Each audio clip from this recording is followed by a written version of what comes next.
Good afternoon.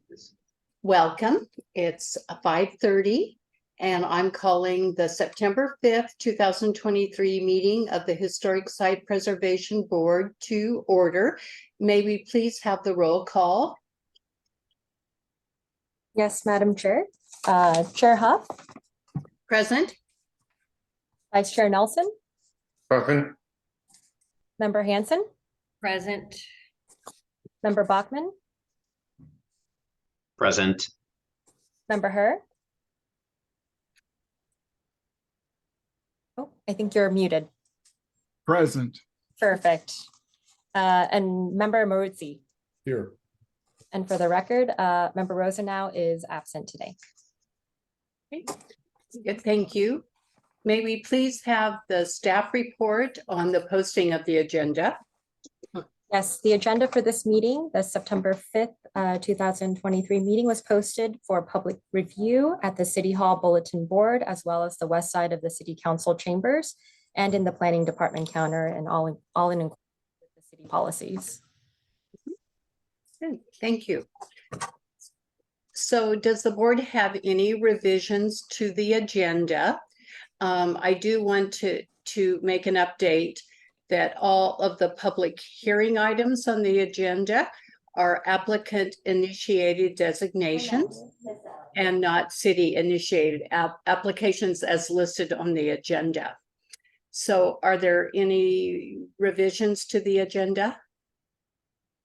Okay, may I please have a motion to approve the agenda? Motion? I'll make a motion to approve the agenda. And a second by Vice Chair Nelson. Okay, I have a motion by Catherine Huff, second by Vice Chair Nelson. Is there any discussion about the agenda items? Okay, seeing none, I call for the question. All in favor of the motion, please say aye. Aye. Any opposed? Okay. Okay, so motion passes 6-0. Okay, this time has been set aside for members of the public to address the Historic Site Preservation Board on agenda items and items of general interest within the subject matter jurisdiction of the board. Although the Historic Site Preservation Board values your comments, pursuant to the Board Act, it generally cannot take any action on items not listed on the posted agenda. There will be 3 minutes assigned for each speaker, but do note that testimony for the public hearings will be taken a little later in the meeting at the time of the hearing. So, staff, has anyone requested to comment on a non-public hearing item or an item that's not on today's agenda? Anybody made? I did forward this afternoon a public comment that we received via email. And so outside of that, I have not received any other inquiries about public comment. Okay. Okay, seeing no no speakers or additional comments, we will proceed to election of officers for chair and vice chair. And so at this time, may I turn the meeting over to city staff to conduct the election of officers pursuant to the MSMC 2.06.020. So Mr. Newell. Yes, good evening, board members. At this time, we're doing our annual election for the positions of chair and vice chair. And so I would just like to touch on that briefly before we open it up for nominations on the process. So if we receive one nomination, once it's opened, and ensuring that there's no other members that wish to make further nominations, that we would simply declare the nominee as the elected by unanimous consent. However, if there are multiple nominees, the candidates are voted for in order of which they were nominated. So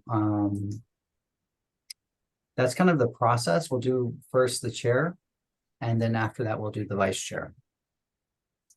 So with that, I would like to open it up for nominations of the office of chair. Member Hanson.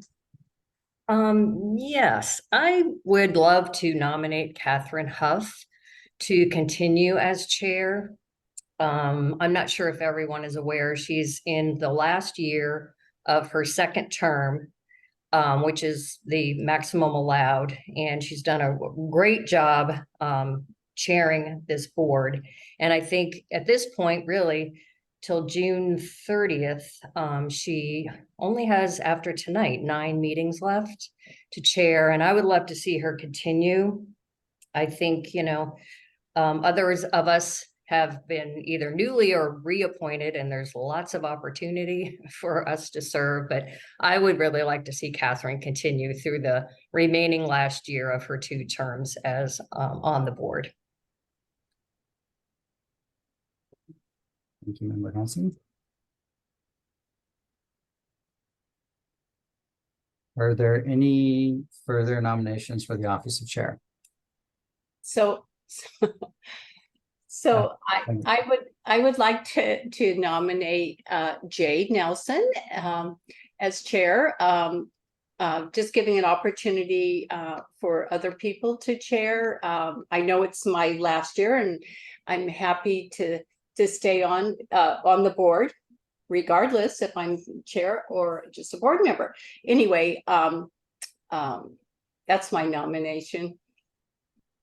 Thank you, Catherine. I appreciate that very much. And regardless of how everyone votes, thank you so much for being wonderful chair and mentor, and really just guiding us over these last 2 years. Thank you. And to that note, if I am so fortunate to be nominated as the chair or elected, I would like to nominate Janet Hanson to be the vice chair. Any further discussion or nominations?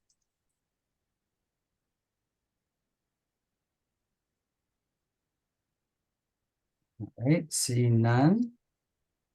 So as I mentioned, since we have 2 nominees, we will start with the first candidate voting on Catherine Huff as chair.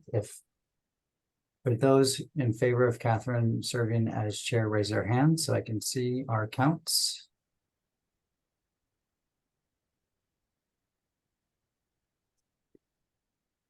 So I see 4 members raising their hands at this time. Okay, so based on that, we have a majority in favor of Catherine Huff serving as the chair. And so congratulations, Catherine, on being nominated to chair. Thank you. Thank you. Serve you another year. Okay. So we'll close that, or I should say we should take a vote on that. Can I have a motion in a second? I so move. Okay, thank you, Member Her. And second, Oh, I second. okay, Member Hanson. And so based on the vote we have received for all those in favor of the vote motion, say aye. Aye. Aye. Aye. Okay, unanimous vote, thank you. All right, at this time, I'd like to open it up for nominations of vice chair. If everybody's okay, obviously, my natural choice would be Jade to continue. He's done a great job. You've done a great job filling in for Catherine as well when she's not attending as chair. And I think, next year you'll make a great chair. So I would like to nominate Jade Nelson for vice chair. Okay, thank you, Member Hanson. Any other discussion or nominations?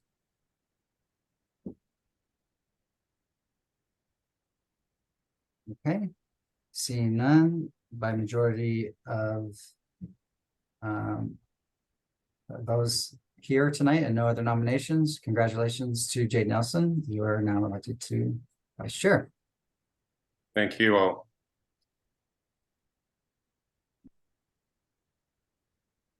Okay, I'll turn it back over to you, Chair Huff. Thank you. Thank you very much. Appreciate your support.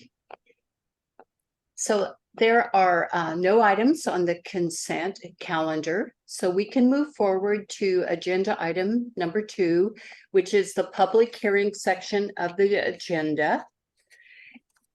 So this is an application by Eric Ellen Bogan, John Engelman, and Thomas Engelman, represented by Palm Springs Preservation Foundation for a possible historic designation of the Blankenhorn Gilmore residence located at Smoke Tree Ranch, at 1850 Smoke Tree Lane. May we please have a staff report on that nomination? Yes. Give me just a moment as I share my screen.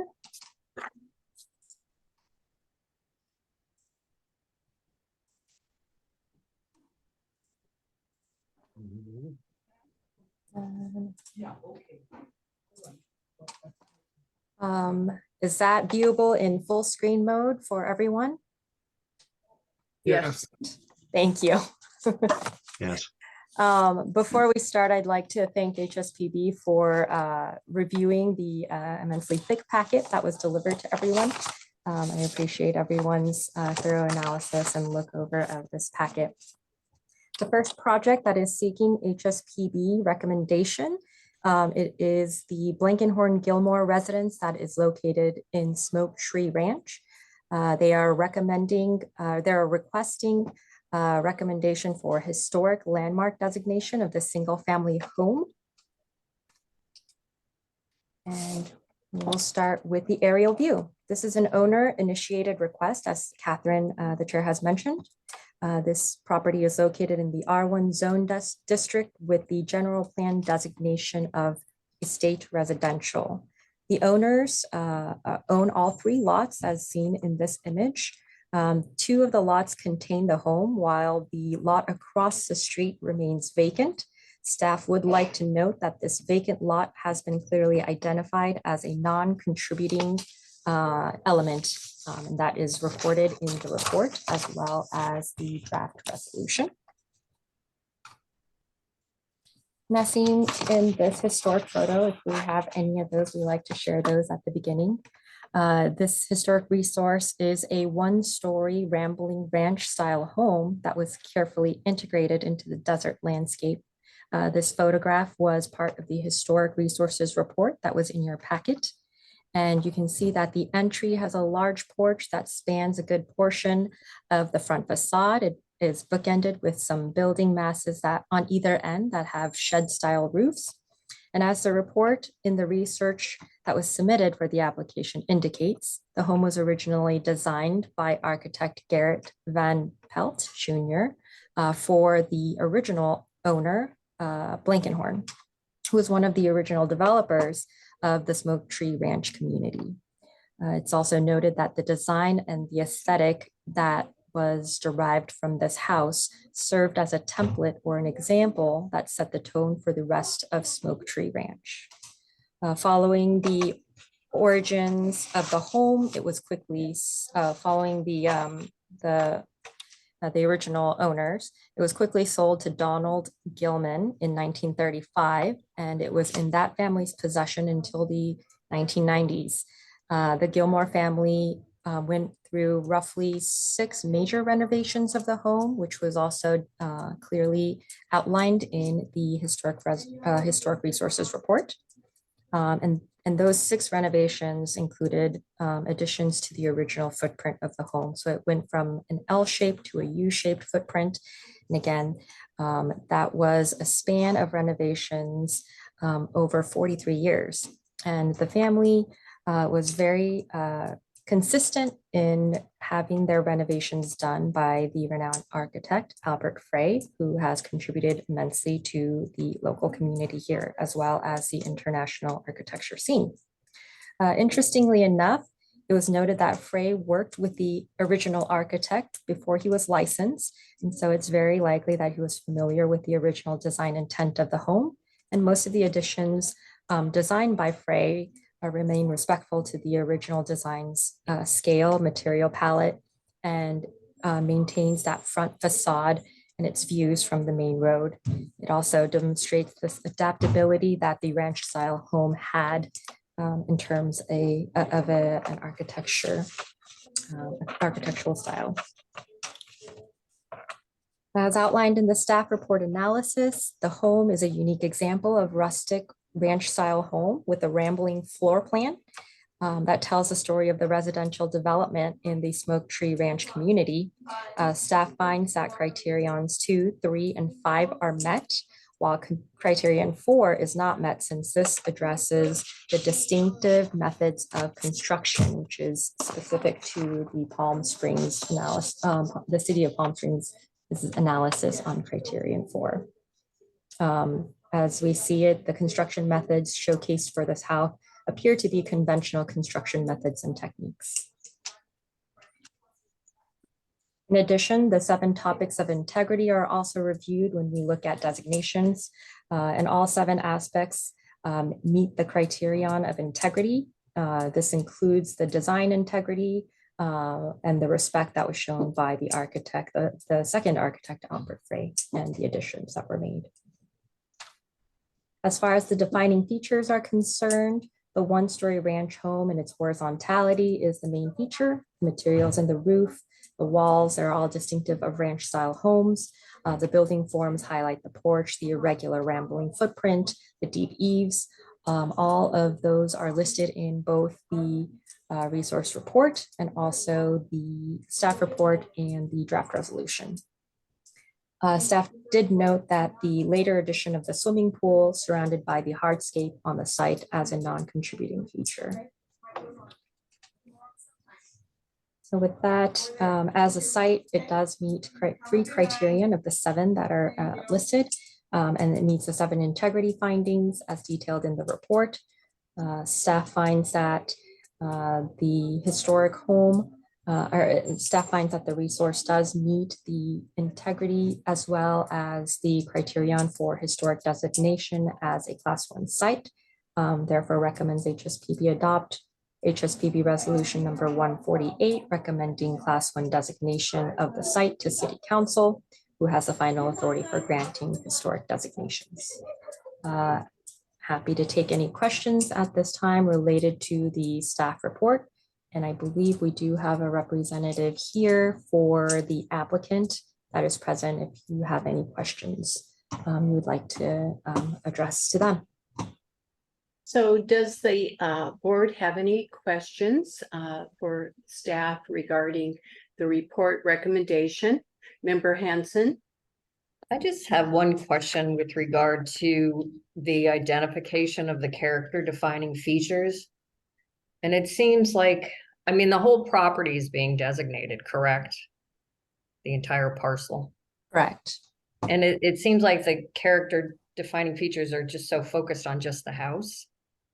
I mean, do we want to have some recognition for, you know, site planning? Any landscape? I don't know. It just, you know, it just seems weird to isolate the house from its entirety. You know, the parcel, especially since it was the first one there, it was, you know, probably very intentionally put there. And view sheds and, you know, all those things that were probably part of it. I would agree that, you know, those perhaps could be noted and added. Okay, Vice Chair Nelson. Yes, thank you, Madam Chair. I do have one question for staff regarding some of the criterion. So on page 5 of 8 of the staff recommendation, under criterion 4, it talks about the resource embody the distinctive characteristics the type period or method of construction. And staff finds that the construction method, quote, are conventional, therefore contrary to the report, staff finds the project does not qualify for this criterion. Personally, I thought the report did a very good job of illustrating how the original design of this house was comprised of board and batten, and being one of the very earliest uses of board and batten in Palm Springs, which then went on to be used in many ranch house designs and all throughout the work of Donald Wexler, along with a few other modernist architects. So the reason I bring this up is because in another one of our public hearings today, the Kerner House, for the same criteria, it talks about Flintstone, and it qualifies under that criterion, and that was 1955. Flintstone was being used in Palm Springs long before 1955. So I just in kind of comparing the two, it seems a little odd, just to me, that it doesn't meet the criterion for this particular property yet. The other property qualified for the Flintstone when it shows up later on, and this was quite early 1930. So that's my question for staff. I don't know if you could elaborate on that for us. Thank you. Sure. In terms of the board and batten technique, it certainly is a very historic technique that we see much before the 1930s. And so as a new construction method or technology, we felt that wasn't, it may be one of the first uses in Palm Springs, but not necessarily seen as a technological advancement or something that was new. As far as the Kerner residence is concerned, the stump stone and the material composition with the concrete seems to be a new material that was being used for its structural properties as well as its lightweight capabilities. And so we felt that was a very targeted and very specific technological advance that showed up during that time period, and the use of that was continued after the Kerner residence. And so we felt that was certainly an advancement and a change in the technology in the use of building materials, whereas the board and batten, while it was the first use of it in Palm Springs or one of the early uses of it, it was certainly used prevalently in architecture around the country. So that was the distinction. Okay, thank you for your clarification. Are there any other questions for the staff? Any other questions? The board asking staff. Member Maruzzi, unmute yourself. There we go. Yeah, I Thank was just curious. I was looking at the historic photo from 1930, and it looks like there are two shed roofs, one on one end and one on the other. And I noticed in the 1930 list of 1930 alterations and others, there's no mention of the loss of the second shed roof, which is kind of significant.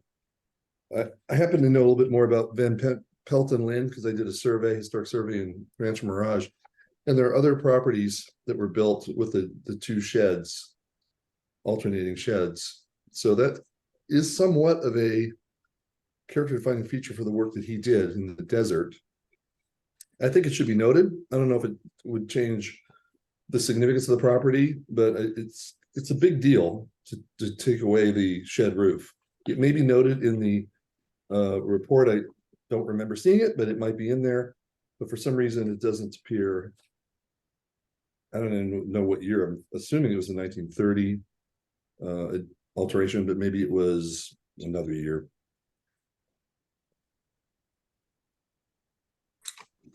Peter, I think it's a great observation because that's something that I noticed as well. I think in the later editions, part of that porch was enclosed. I believe that shed roof is existent, but kind of enclosed as part of that front corner of the porch being enclosed. So, but yes, it's we can certainly note that. Well, I mean, the roof line, if it is enclosed, they extended the roof up and put shingles, over it. So in essence, it does not exist. In fact, it seems to be lower level than the shed roof on the other side. So it looks like it was chopped down a little bit as well. And I noticed that also looking at the photo that the chimney, is the chimney in a different location? Mhm. I'm looking, the ad actually is more helpful in determining what the place looked like. Mhm. Where's the ad? I'm trying to find the ad. Does anyone know Peter, may where I it is? interrupt? Peter, may I interject? Yes, yes, It's yes. me, certainly. Steve Vaught. What's Oh, that? hi. Yes, you're absolutely right. That shed roof was subsumed in the 1947 Albert Frey edition of the other wing, when he turned it into a U shape over its original L. He did add a shed roof to complement it on the other side when he did the art studio with that. And but that did go by the wayside when he did the addition in 1947. Also, the ad you're referring to is probably the Louis Blankenhorn ad for Rancho Mirage, which shows the double shed of a Rancho Mirage house. Now there is a drawing that Albert Frey did in 1947 showing the two sheds there, and the chimney is apparent. It's in situ as far as I was able to determine. It hasn't changed. Very good, thank you. Are there any other questions of the board has for staff regarding this? Any, before we move on to the public hearing? Any more questions of the board for staff? Well, was Okay. the chimney moved after all? Question, was the chimney, I don't believe so, Sarah, was the chimney moved? No? I believe it's in its original location. And I Okay. think Steve was saying that it's in situ, so we Okay. believe that it's still in its Good. same Thank you. location. Appreciate it. Very good. Okay, so seeing no further questions of staff, I would like to open the public hearing. And at this time, we would like to invite the applicant or representative to tell us anything more about the application. And Stephen Vaught, would you like to speak? We'd like to Well, I'd be welcome. honored to. Thank you very much. Thank you. Thank you very much. Thank you, Madam Chairman, and everybody on the board, honorable board members. I'm Steve Vaught, and I had the honor of writing the application for the owners on behalf of the Palm Springs Preservation Foundation. And I don't know how much time I have. Is it 10 minutes. 2 minutes, 3 minutes? 10 minutes. 10 actually. minutes. Oh, I don't know if I want to go that long, although I always can. But this house was a great treat to do because it is historically significant on multiple levels, both architecturally and with the ownership history of it. And as you all already know, is that it is basically the prototype of the other ranch style houses in Smoke Tree Ranch, which Smoke Tree Ranch is world famous for its wonderful ranch style architecture. And although ranch style architecture became very popular at the end of after World War II, these were more early examples. This is, Palm Springs was kind of ahead of the curve when it came to ranch style with that. And these are classic. This was a classic example. If you look throughout the homes, I think there are about 100 homes in Smoke Tree Ranch that they all exhibit the ranch style that was intended to be, this house was intended to be the example. It, along with the community building and a few other buildings, were all built at the same time and followed the same atmosphere that they wanted to create of what was a romanticized version of the Old West, a fantasy version, really. It wasn't like that, but obviously this was intended, we look at mid-century modern architecture as being, one of its great hallmarks is indoor-outdoor living. But the ranch style also was on that back in the 1920s and 1930s with the porches and the everything opening to the outdoors. And it's a beautiful example of it. And Garrett Van Pelt Jr. is not as well known in Palm Springs, but his influence here is tremendous in a subtle way, but very significant way. I mean, he was very significant in Pasadena, principally, was a major architect there, and one of the bigger names in architecture in that era.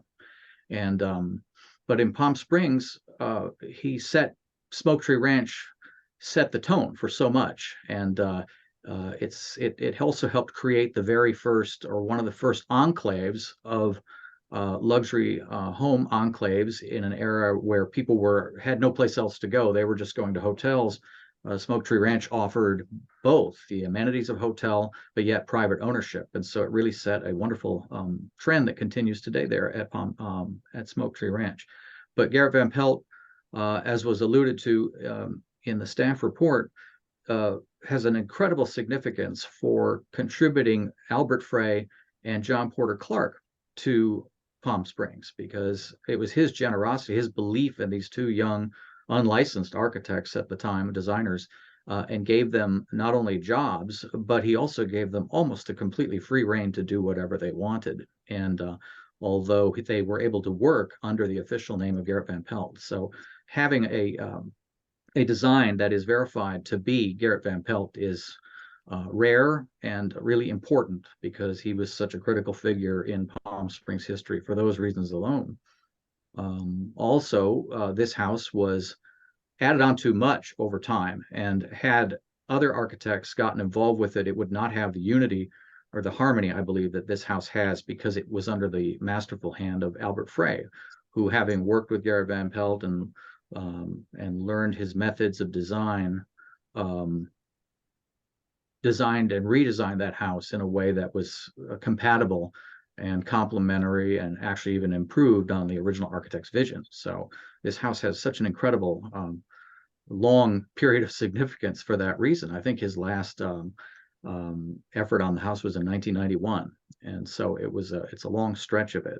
And Frey became something of the in-house architect at Smoke Tree Ranch, and his influence can be seen all through Smoke Tree Ranch. But he got his start at the very beginning with Van Pelt. Also, this house, in terms of the ownership, Elmec Blankenhorn, also a figure that needs to be better remembered because of his contributions both to the creation of Smoke Tree Ranch and also Rancho Mirage, an entirely separate but very critical Coachella Valley community. And his name has been largely forgotten through history, and I think it's very important that we remember him this way. And this is the best place to do it, in his own house with that. And then right after, Donald Gilmore, who was one of the great pharmaceutical entrepreneurs and geniuses who brought so many things that we're using today, thanks to his leadership through decades of managing Upjohn Pharmaceuticals. So I don't know if I've been 10 minutes or 20 minutes, or you'll all stop me, but this house is very much worthy of historic designation, and I think that it represents a very critical moment in Palm Springs history. Good. Thank you, Mr. Vaught, for your very informative report, and all the research you did, and your presentation. We really appreciate your dedication to this project. Oh, yes. thank you. Is there anyone else in the audience who wishes to speak in public comment on this item? If there's anyone else, please state your name and address, and you would have 3 minutes. So do we have, do I see EE raising their? Yes. Okay, EE. So please state your name, and you have 10 minutes. Yes, thank you. I'm Eric. I'm sorry, 3 minutes. You're 3 minutes. All right. I'll speak quickly. I am grateful to Steve for his erudition and extensive research. I am the owner and applicant of the Blankenhorn Gilmore House. I should add that with a previous historic site designation board, I was pleased to bring the Abernathy home, which I also own, and open to the public every year for the Preservation Foundation. I just wanted to comment on two things, and actually you brought this topic up regarding the site itself, and it is my intention to preserve the old growth cactus and landscaping, and in addition to amplify what is actually a condition at Smoke Tree Ranch, which is not to have a lawn. There is a rear lawn, which I'm intending to remove because, in my view, it's non-compliant with the intention of desert landscape. There are also fruit trees that were later planted that are not indigenous specimens in the desert. So I'm deeply appreciative for Steve's research. And the other thing which I will definitely take a look at is the potential restoration of the roof over the kitchen area, which was removed at the time of the 1847 Albert Frey addition. One last thing, we are blessed with every single architectural drawing and study done in the, I think, 5 additions and modifications of the home by the Frey office. So I was delighted that the prior owners of the home, Gilmore family, gave me all of those drawings, and that has really informed and will inform the sensitive restoration of the house. Thank you, Thank Eric. you. Thank you, Eric. Ellen Hogan. So I see another name with a hand up. David Pichard, would you like to speak in public hearing? Sure. Yeah, my name is David Pritchard. I'm here with my husband, Clifford Bunch. We are neighbors just to the north of Eric's residence there. And we just, we're very happy and supportive of this designation. We're very appreciative of the effort that Eric has put into this residence and making sure that it's historic and it's kept in its historic form. We're especially concerned about the maintenance of the view lots that are attached to the house, and that they're maintained with the, as Eric mentioned, making sure that the indigenous trees or the non-indigenous trees are removed, and that the nature of the property is kept as it was originally. So Clifford, my husband, and I, the owners up north, right next door, couldn't be more pleased and supportive of this designation, and appreciate the efforts that Eric has put towards this. Thank you for your comment. I see another hand raised for public comment. Tracy Conrad. Thanks, Catherine. I just wanted to add that I was on the phone speaking today to the descendants of Mac Blankenhorn himself, who got the notice from the city about this and was so pleased to know that it would be recognized, and that the importance to Smoke Tree Ranch would be recognized. They were delighted at the idea of a designation. In terms of the view lots, I would just like to emphasize that they are deed restricted through our CCNRs and the individual grant deeds, and the view lots will remain as they currently are. Good. Thank you for that clarification. Are there any other individuals that would like to speak in public comment, or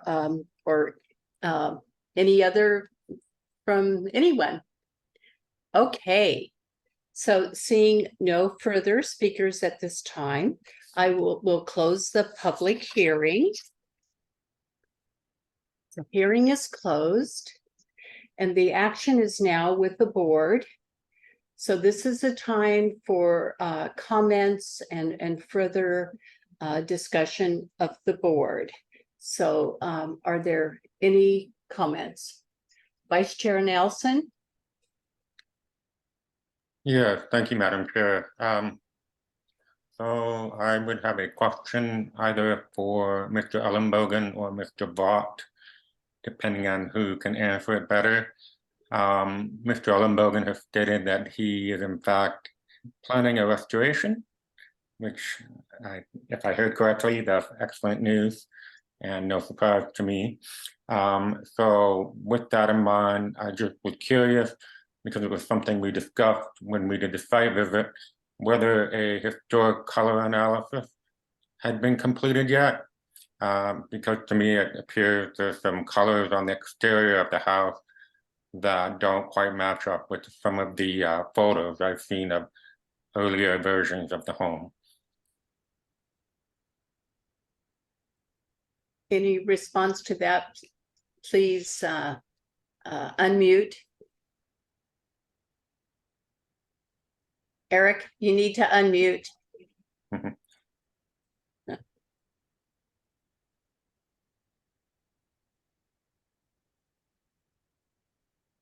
Sorry about that. No problem. So we have, with Steve's help, we've conducted that research, and what I can assure the board is that at every step of the way, we will be using historic precedents. Again, we've been blessed with the architectural drawings of every addition and modification to the home, and are aware of that issue around the color of the home. And there have been other certain modifications made. And I can just tell you, similar to what I did with the Abernathy, where we went to the Abernathy archives at San Luis Obispo, and it was from that template that we restored the Abernathy house. So I can't speak specifically to the historic colors. Steve may be able to, but it's our intention to bring it back to what it was. Although it does raise an interesting question about when the color changed and with what modification, but we'll be doing that research and respectful of those guidelines. Good. Thank you. Are there any And other? may I? Yes, May please. I speak? Oh, Yes. so sorry. I just wanted to add also that, and Tracy can confirm this, it's my understanding, in fact, I've seen it in the deeds, is that there is a limited color palette that Smoke Tree allowed, only a few particular colors. With that, I want to say 3. I know Tracy would know better than I, as she knows all better than I, but also we have a wonderful gift in the form of a 1940s home movie that a member of the Gilmore family took in color. And it shows in detail what the house looked like in color in, I think it was 1941 or 1942. I put a picture, a screen grab from that movie in the front of the report. And it does show that it is a light beige or a desert sand color. But in viewing that video, I do believe it would give a more of an up close view of what the original colors were. But I do believe this was close, if not with it. I don't know about trim, though. That's something that I guess the video would reveal. But it's one resource for if you want to get back to that period. And just wanted to add that. Thank you. Catherine, can I Yes. just add? Yes. This is, I I believe I'm so it is, sorry. I didn't mention like. I'm Go sorry. ahead, Tracy.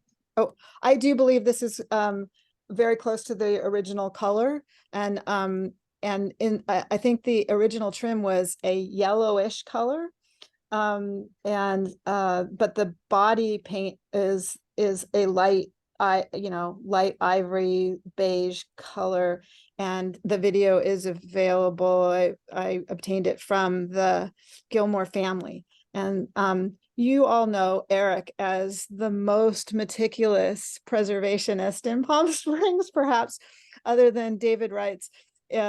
restoration of the upcoming Kerner House. The two of them are exemplars, and he will undoubtedly use all of that information to its best in the restoration. Very good. Thank you. Any other comments or further discussion? Member Hanson? Yeah, I just have a few sort of closing comments on my part. I wanted to thank the applicants, for their stewardship of this property. It's just so commendable and certainly current, but also the future stewardship of the property. And Steve Vaught for his very thoughtful and thorough report, as they usually are. And I enjoy the fact that you include a bibliography, because I'm always interested to see what sources people are using when they're writing the report. Sometimes there are some definitive sources that you hope are included. And I did note, in Alan Hess's book, The Ranch House, he has a little blurb about Smoke Tree, and he said in there that Frey has remodeled almost half of the houses in Smoke Tree at one point. And I think that's actually really important and really interesting. I would love to see Smoke Tree evaluated sort of as a whole, looking at it as a historic district, whether or not the neighborhood is interested in doing that is a separate thing, just thoughts on my part. And maybe just a couple of comments on the ranch house. I've done a lot of work with ranch houses in Los Angeles and the context of the ranch house. And, it's often thought of as much as a type as it is a style, and it's often a type with an applied style. So in this case, certainly it was a rustic ranch, what has grown into a rambling ranch. And Alan Hess, even when he describes what a ranch is, he's really talking about a property type. And then he talks about applied styles like the California ranch and the, applied styles even within a California ranch. And then, as we're going to see later, a contemporary ranch. So they're all very different, but I think it may be a little bit more accurate to at least qualify which type of ranch house it is. And I know that, Sarah, you called it a rambling ranch, but and there is some reference, I think, to the rustic. I wholeheartedly, I think this is a really great, complex property. I love to see properties nominated with a depth of significance, not always about architecture, but this deep ties and history in Palm Springs.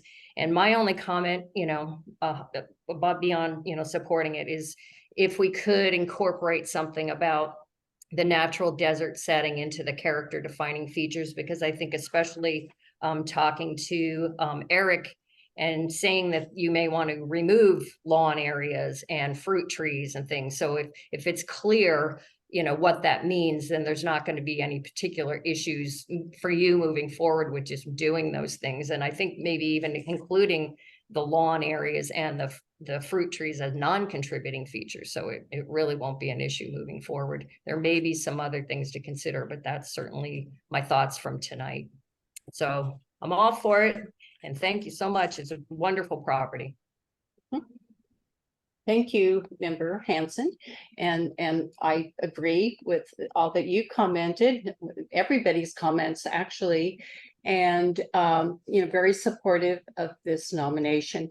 And I'm particularly thrilled that the families, the Blankenhorn and the Gilmore families, their name is carrying on, and their dedication and preservation is being taken seriously. And, with the Gilmore family, the Maloney family, they're very important members of our community. And I'm so happy that that they're also being recognized. So that's important to me, culturally.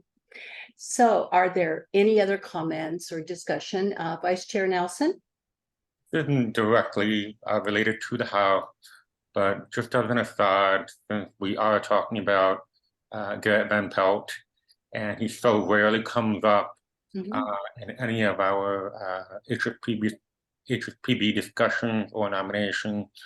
I just wanted to throw it out there so everyone knows that the building that originally housed Van Pelt and Lind, the architecture firm, the local office, still stands. And it's the site of Marquette Retail, which is a little shop on North Plum Canyon Drive on the west side of the street. And it's currently wedged in between the present day Will Stiles, which is originally the Clark and Frey office building. And on the other side is my little flower shop. So next time you're walking that part of North Plum Canyon, look really closely at that building, and you can just imagine Van Pelt sitting there drafting this house. So that's all. Thank you, Vice Chair Nelson, for pointing that out. Really special. So any other comments or further discussion on this item? Okay, Member Maruzzi? Yes, hi. I'm very much in support of this nomination. I think it's extremely important property, especially as the prototype for what was to come. I just would like to say that in the motion, which I'd be glad to make, that there be some mention of the shed roof alteration as part of the evaluation. Okay, so do we have any other further discussion before we before I ask for a motion? Okay, so seeing no further discussions, may I have a motion, please? Motion? Motion? Yes, Peter? Yes. Do I need to repeat anything? Would Yeah, staff- please state your motion. State your Motion motion. is to support the nomination of the Blankenhorn Gilmore residents. Yes, that's, I think, covering it. With the alteration mentioned that I meant. Okay. So Member Hanson, are you? I just want to clarify. So Yes. you're asking for the removal of the shed roof to be clarified just in the staff report, so it's noted historically that that happened, but not really part of the nomination? It'd be nice if it was in both, but if it's not feasible to go back and modify the nomination, then definitely in the staff report. Okay, and then I would like to add as another condition. Oh, Sarah, you go ahead first. Yeah, go ahead, Sarah, your comment. So I'm looking back at the language in terms of character defining features as part of the resolution, the draft resolution. It does address the fact that the shed roof building masses up against a low pitch gable roof is identified.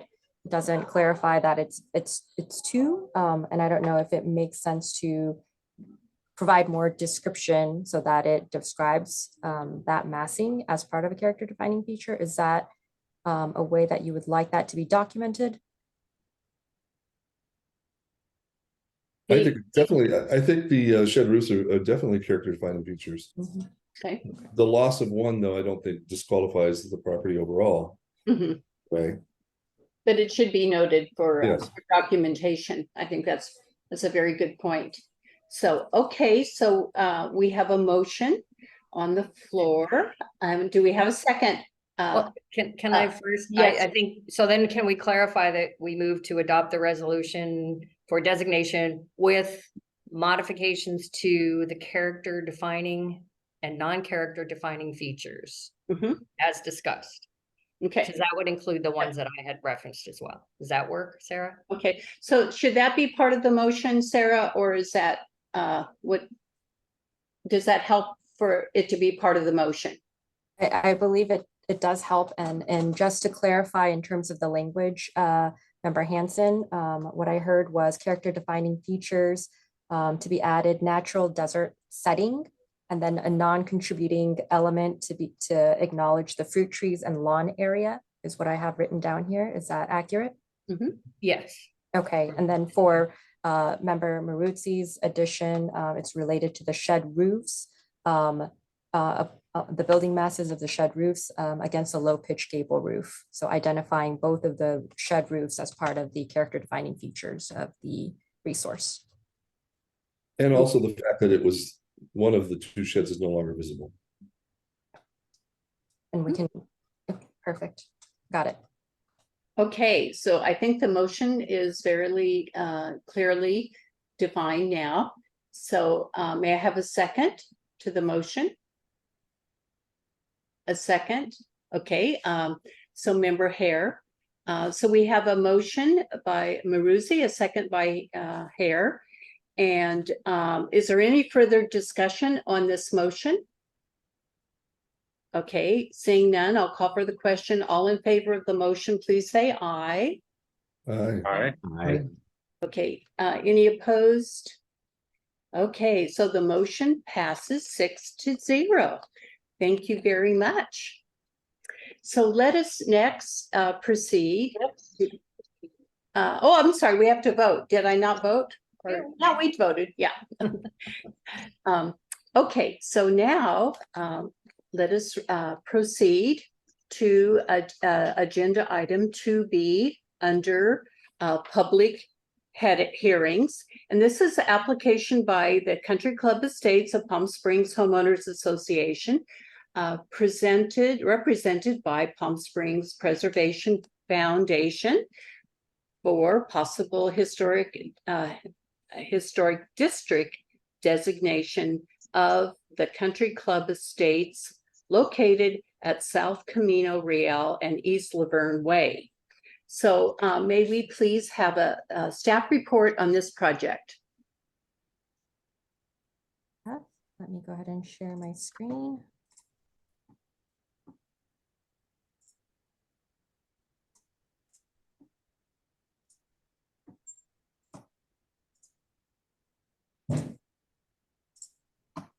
All right.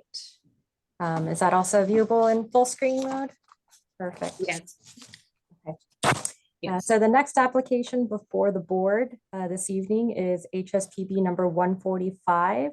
It's a request for historic district designation by the Country Club Estates submitted by the Homeowners Association with the support of the residents. The request is to support the designation of the condo community as a historic district. As we see in this aerial view, the condo complex consists of 30 individual units. For our new members, just a quick note, the city of Palm Springs has a total of 10 districts where a majority of the designated districts consists of condo complexes as a typology, which is very unique, which is particularly unique to the city of Palm Springs in its period of significance as the city develops as a resort community. The Country Club Estates is located on a triangularly shaped lot at the corner of South Camino Real and East Laverne Way. It is in the R2 multifamily zone district, and it has a general plan designation of medium density residential, which allows a density of up to 15 units or 15 dwellings per acre. Again, there's a total of 13 individual units, but it's arranged in 9 standalone buildings on the site. The period of significance identified in the report is its construction date of 1965, which places this development in the post-World War II context. So the report had a few renderings that showed the Country Club Estates in its era and context period. The city was developing different forms of multifamily residential structures to address the increased demand for housing. With the rise of the middle class and their integration into the city, the master architect identified for this project and the lead architect as identified in the report was A. Quincy Jones. He had various design intents. As you walk through the site, they become a little bit more apparent. He used utilitarian building materials for both functionality and aesthetic. The outdoor space was incorporated into the floor plan as well as the living spaces and the interaction between the two. The carports were designed as an integral part of this building, and interestingly enough, the convenience of your car being very close to your front door. So there were a lot of design intents for functionality as well as aesthetic that were built in. At first glance, it's easy to miss the thoughtful design elements. However, if you look more intently, the site layout, the circulation, the use of materials, they become more apparent, and the complexities as you walk through the site. The direct response, it's a direct response to its time and the need for this multifamily housing typology and its full integration to detail. So these were the renderings that were in your packet. And when we jump over to the municipal code and the criterion, staff details the analysis of the criterion for historic district designation in your packet. The condo complex is one that has an exceptional quality related to the findings, meeting the findings of criterion C and E that address the district designation. C shows a reflection of the particular period, particularly in the local history. E is a representation of a master builder, architect, or designer, and seeing that design influence through their work. So staff does find that both C and E are met. And in terms of the integrity analysis, similar to the individual landmarks, the district also needs to meet the integrity analysis of the 7 topics listed here. Staff finds that the complex retains all of these elements, especially the ones related to design intent and overall association with the architect A. Quincy Jones.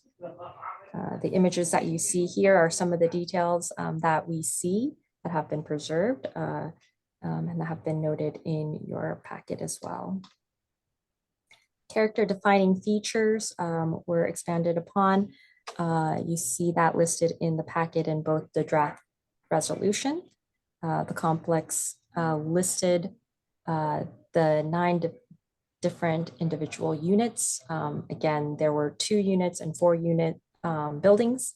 They emphasize the horizontality of the massing, the continuation of the roof lines between the building, the living space, and the carports, the use of concrete blocks, the recessed entries, the patios that frame the block walls, etc. So there were a number of items that were listed as part of the character defining features.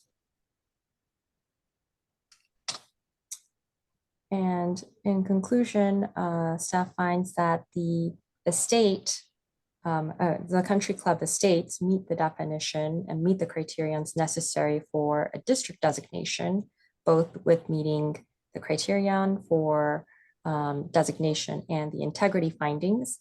Again, the owner's position for this application, it was a owner HOA initiated application, and staff does recommend that HSPB adopt resolution 145, recommending City Council designate the country club estates as a historic district. If there are any questions, I can address those at this time. Okay. And Thank you, Sarah, for your report and recommendation. So now it's time for the board to ask questions of the staff.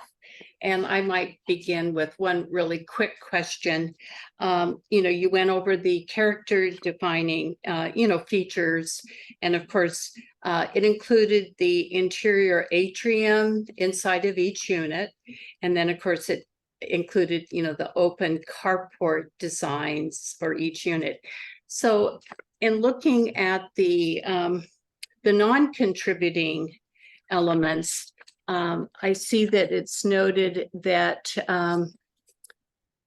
that the garage doors, that were added. And so I'm wondering if we should add that those atriums that have been enclosed, since we added the garage doors. So is it appropriate to add any of the interior atriums that have been enclosed, so that if those can be reversed, that there's no issues about that, because if that's so defined. So that was my question to you, Sarah. It's just a minor really detail, but it could become major if somebody wanted to convert their enclosed atrium to one that was open originally. yeah, for consistency, we can certainly add in non-contributing elements and saying that the enclosed atriums are non-contributing. Sure. Okay, just a formality.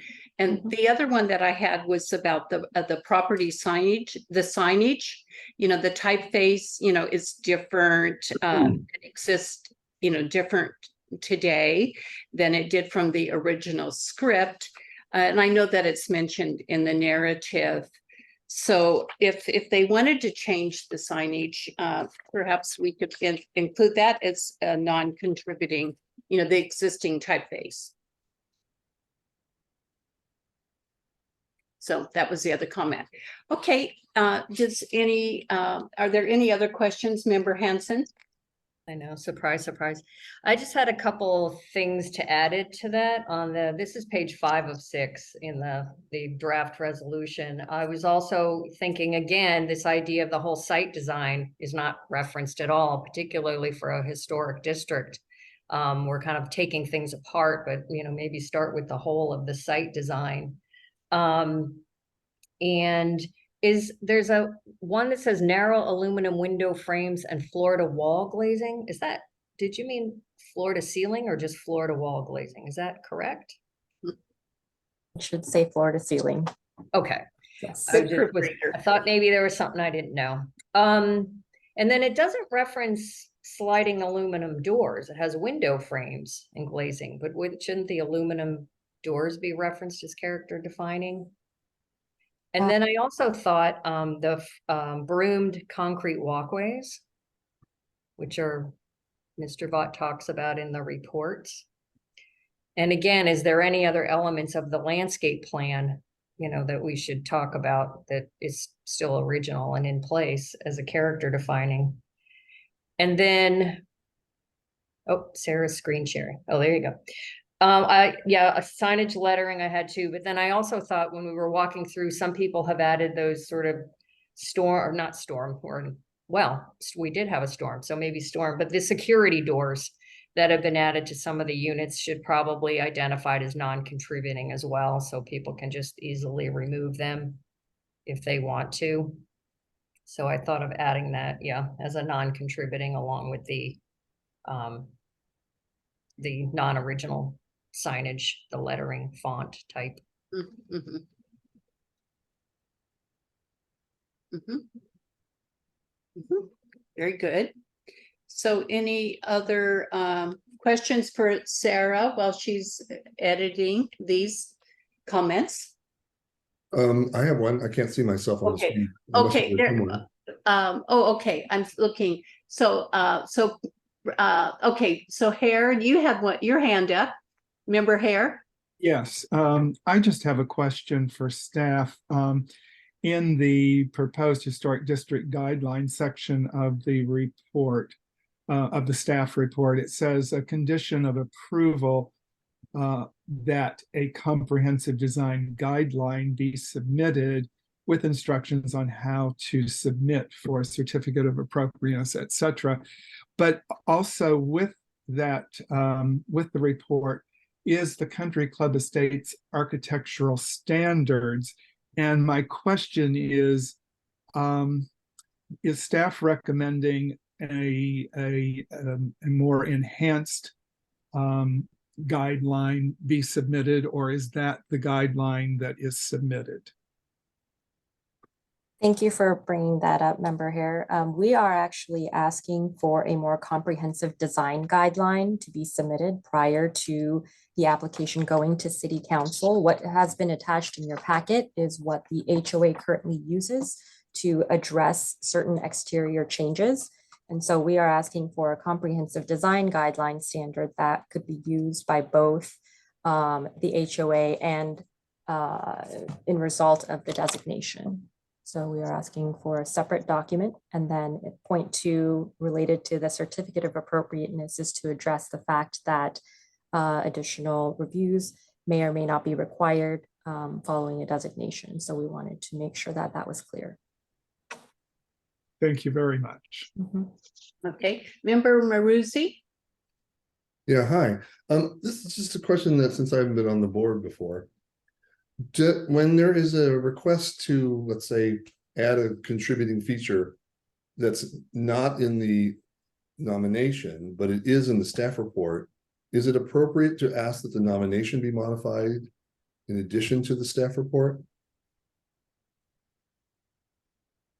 So the final guiding document is going to be the resolution. So we would want to capture any sort of change in the resolution. I'm not sure if I'm capturing your question directly, Member Maruzzi, but we would want that to be codified in the resolution that's being passed.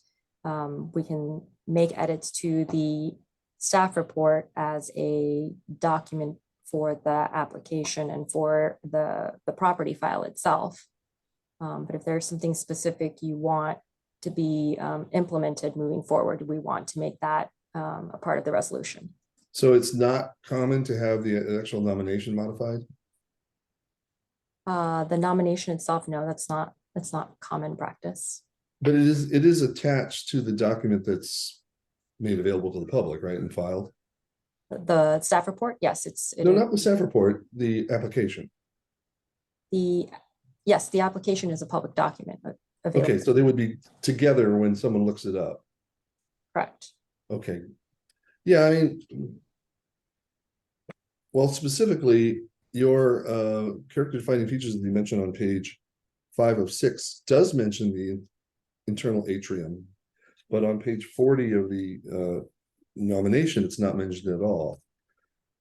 So under contributing elements, I find that problematic, mainly because A. Quincy Jones was very noted for his atriums, especially with the Eichler properties, of which he did hundreds, or hundreds were built based on his designs. So that's what he's primarily known for, I think, in the world of residential, is the Eichler communities. So the atriums being closed is actually a very big deal. Not that and like as before, I would say that it doesn't, the nomination still doesn't meet criteria. It does, but I think there needs to be more emphasis on the importance of the atriums. That's why I would have preferred to have not only the staff report modified, but also the actual nominations, just so if somebody reads the nomination, which has so much detail and so much important information, that they'd realize, oh yeah, and the atrium actually was a big deal, because that's what he, implemented in hundreds of Eichlers. So, David, did you want to clarify? Did I see you? Yeah, thanks, Chair Huff. I was just going to say, Ms. Yoon indicated is correct. So we receive reports. We often provide comments to our applicants on the report, and then bring forward the final report to the board for consideration. And ultimately, it is the board's decision as to the merits of contributing and non-contributing features, based on your knowledge, based on your background and your experience, based on the public hearing, the information you received during public comments. So that may be an appropriate question to ask the applicant as to whether or not that was a factor being considered when they prepared the report. but that doesn't necessarily mean that they would have to go and modify it if we felt that It doesn't, okay. correct, unless ultimately they decided that there was an important revision to the report based on your discussion today, and that should be carried forward to City Council. Yeah, okay, well, that's what I would recommend, but because the actual staff report does have it as a contributing character defining feature, which is correct. So there's no modification necessary there. So enough of that. Thank you. Vice Chair Nelson? Yeah, thank you, Madam Chair. Can you hear me? Yes. Great, wonderful. So I had made a whole list of questions, some of which are for staff. The first one has to do with criterion B on page 4 of 8 of the staff resolution. Criterion B is associated with the law of the person who made a meaningful contribution to national, state, or local history. And then it says the report does not call out any individuals associated with the property who made any meaningful contribution to national, state, or local history. The site does not qualify under criterion B. Yet, on page 76 of the author's report, he has appendix 8, which is a whole biography of A. Quincy Jones, FAIA, 1913 to 1979, master of California modernism. And in this biography, this wonderful write-up of A. Quincy Jones, the author references the exhibit at the Hammond Museum, which I was fortunate enough to attend and see. And it left no doubt in my mind that A. Quincy Jones was a master modernist. And as Steve Bott goes on to say in this synopsis, in paragraph 2 on page 76, that Jones, together with Emmons, whether it was completely together or some were Emmons and some were Jones, I think it's moot, but they produced some 5,000 built structures in California. And on page 77, he goes on to say how throughout Jones's career, he worked with builders, local and national housing authorities, including the FHA, to reform and modernize the building industry and open mind to new and innovative ideas, many of which were eventually adopted. He also taught 50 students at USC at the School of Architecture for over 10 years, almost 15 years, in fact. And he was eventually made the dean of that school. And then it goes on to say that he is considered one of the masters of the California School of Modernism. And over the course of his career, he received some 70 awards of excellence for his various designs. And their firm was named Firm of the Year. So for me, it feels like he did contribute at least to the local history, at least Southern California, and he may have influenced state and national history. So I don't feel like that's necessarily correct, that it doesn't meet that criterion.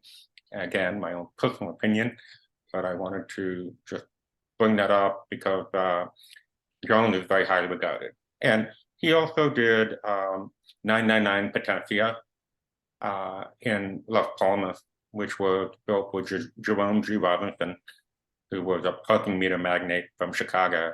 And that house bears many similar design elements and hallmarks to this project and Sunnyland.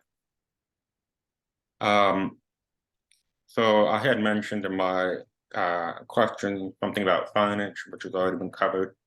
So I think it's important to get back to the historical signage font that we see in the photos. Also, in criterion D, embodies the distinctive characteristics of a type, period, or method of construction. Jones was one of the first locally to use the rectangular block that had been scored to make it look like it was a square. At the same time he was designing this project, he was designing Sunnyland. And this project actually was completed before Sunnyland. And he used this block on all of his local projects. And I don't remember it being used prior to Jones using it here. So I think that is significant, almost to the level that the Plumstone block was significant at the corner house, because here at this project, that block becomes a part of the architecture. You can see it from the inside, you can see it in the atrium, you see it on the outside, it goes up to the roof, and then the fascia of the roof was scored to tie in with that block. So I feel like maybe there's a slight oversight there with the importance of that block and how it was maybe a signature design element of Jones's. My last thing is that I had called out that from the flat in the entry courtyards were removed from up above, the flatting. And this may be a point for later in this discussion, but I would love to see if maybe in the motion we could require that as part of one of the conditions of being a historic district, that because that is an outside exterior element that's visible after a public right of way, if we could not require in our motion that the flatting which has been removed be returned, because it's part of the original design and the original character defining features. So those are my comments at this time. Thank you. Thank you. Are there any other questions for staff before we open the public hearing? Any other questions? Member Hanson? I just had a comment, not really a question, but also, you know, I think we all understand and appreciate the significance of Quincy Jones, and that is recognized under criterion E in the staff report, where it should be. But in addition to that, under criterion C, and this is just, you know, a thought on my part, but I think that this whole concept of community planning and development at that time is really important to recognize. And I think while the report references this, I'm looking at page 2 of 6, just so you all know, you know, we're talking about this shift in the post-war period with population growth and sort of an upper middle class housing type, but it doesn't really say, and I'm talking about even just a sentence or two, that this was really deliberate and it was really a planning concept by the city of Palm Springs. And I think maybe if we could just incorporate a sentence or two into the existing narrative that recognizes the importance of that in the overall development of Palm Springs in the post-war period. And Mr. Bott does go into that in some more detail in his report. So maybe just drawing a sentence or two to just make that a little more emphatic, because I think it's as important as talking about architecture as the whole concept of community planning and development from that period as more of a phenomenon of social history. That was it. Very, very well stated. I agree. Any other comments before we go into the public hearing? Any other board comments? Okay, so I will now open the public hearing. And I would like to invite the applicant or the representative to add some additional information about the application.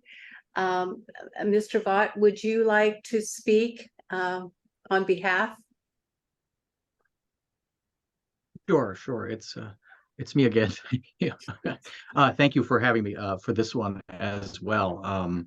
I did write the nomination on this and was really interested in this because it is something that relates to Quincy Jones's genius as an architect, is that you don't really notice this this complex very much as you go by it, and that is absolutely intentional. He did not want the complex to try to upstage the natural beauty of the site, and he wanted it to be low and horizontal to sort of recede as if it's and also as if it's coming out of the ground. And I thought when you first look at it, it seems so simple, but then as you dig deeper into his design, you just realize the amazing genius that A. Quincy Jones put into Country Club Estates. And it's remarkable because it is the only, that I know of, the only multifamily grouping that Jones did in the Palm Springs area. And I think it was Jade or someone who pointed out that he did this all the while he was working on Sunnylands at the very much at the same time, which was a very consuming project, but yet he still managed to find the time and effort to do exemplary work here. I don't think he could do anything else. And it's just such an amazing way in which he was able to, on a rather small complex lot, was able to provide so much privacy.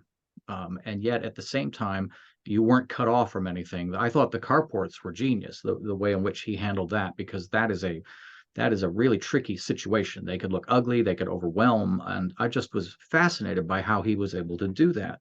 And also the way he led you in from the outdoors in through a garden until you get in and you walk in and you see that atrium. And Peter's absolutely correct. The atrium is just the hallmark, one of the main hallmarks of Quincy Jones's career. I think there's a debate over who actually came up with the idea with it, whether it was Eichler or whether it was Jones. I mean, I'm leaning toward Jones, but it could also have been one of the San Francisco partners up there. But he's known for this, and it's a hallmark of many of his designs. And I did go into that in the report, and although I don't have it in front of me because it would make me turn off the computer, I'm kind of surprised that I didn't mention it as a contributing element, because it is definitely one of the unique features of this property, and I think it should be added as that. I'm working from memory here, but I seem to recall that there are, of the complex, I believe 3 or 5 atriums that have been enclosed.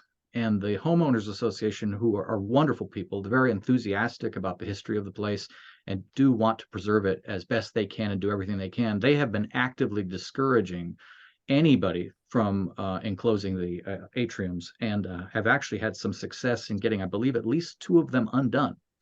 And so that is very encouraging to see with that. So yes, there definitely should be that. And I also mentioned in the report something very unique, that not only did he have an atrium in the center of these units, but he was able to put a center hall in, which is really quite something. You just don't see that in this type of structure. And he was able to give height, even though it looks low to the ground, he was able to make it feel very high with the high ceilings and the windows and the way he oriented everything to this interior court. And it's a real study in masterful design with that. And so I just kept going around and looking at different things. And just as you realized it, it was like an onion. It kept layering all of the things that he did.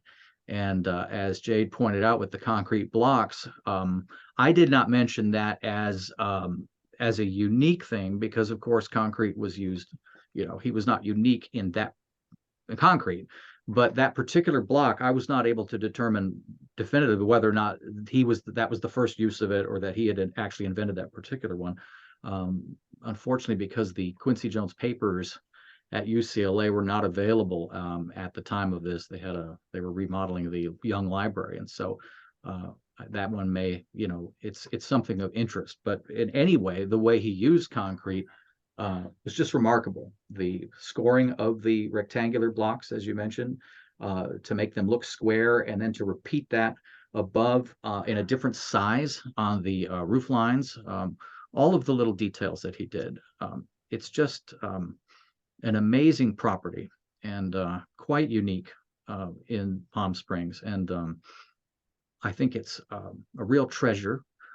In terms of the landscaping, it appears that a lot of the landscaping does remain, that I mentioned in the report about the original, those fantastic ancient olive trees, and then the palm trees that were there. And there are some other vintage plantings that were in place in there. So I think that we're seeing a place that looks very similar to what it did in the 60s, except that everything's grown, bigger at that. And I think that it's just, if someone came back from 1965 and walked through that complex today, they would recognize it immediately and see it. I mean, other than the fencing by the pool, and I'm not sure about the paint colors. I know that the homeowners association was actively attempting to find the appropriate period paint color with it, and we did have that color layout from Los Angeles Magazine, so that helps a bit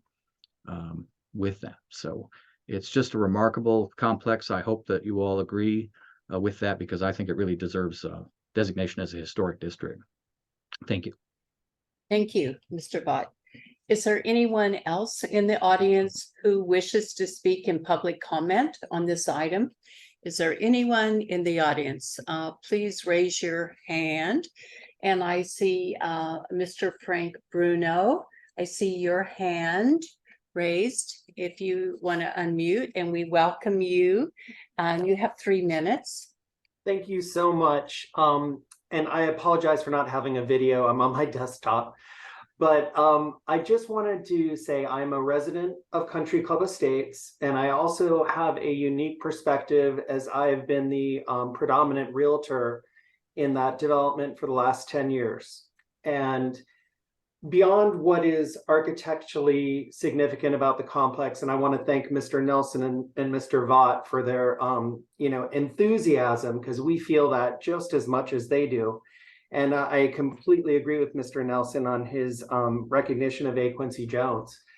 But from the unique perspective of somebody who owns there and somebody who's been a realtor, I've literally heard thousands of opinions on this complex through the approximately 1,500 people that have come through the 3 modernism weeks that we've had in this community, and also from open houses and showings. And the thing that I would like to relay to the board is that there is such an enthusiasm for this complex. I have sold historic properties in both Palm Springs and Los Angeles, and I've never quite seen anything like it. There's, so much happiness that people feel when they step into this complex. The people that have come through Modernism Week from around the world, that just, you feel so lucky when you hear all of these people and their compliments for our homes and our complex there. And I just wanted to relay that to the board and, hope that we can continue to share the joy that we feel in this complex and preserve it for, generations to come, because I believe that it is deserving of historic designation. And we really appreciate the city and the preservation board for, bringing this forth. And I really hope that we can get it through. Thank you so much. Thank you, Mr. Bruno. Appreciate your comments and your enthusiastic support. So is there anyone else in the audience who wishes to speak in public comment on this item? Any other hands? I'm looking. Last chance. Okay, seeing no further speakers on this item, I will close the public hearing. Now it's time for the board discussion. The decision and action is now with the board. Are there any comments or further discussion? Anyone on the board that would like to make an additional comment or discussion? Are we good? Oh, Vice Chair Nelson. Yeah, someone mentioned color, and I know when we were at the site during the visit, I had asked if a historical color analysis had been done, and they said no.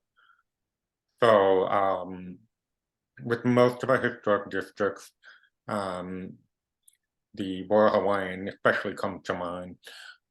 They have done that paint sample analysis, and I think it's really critical with this one because it's so visible. I mean, people can walk right through it.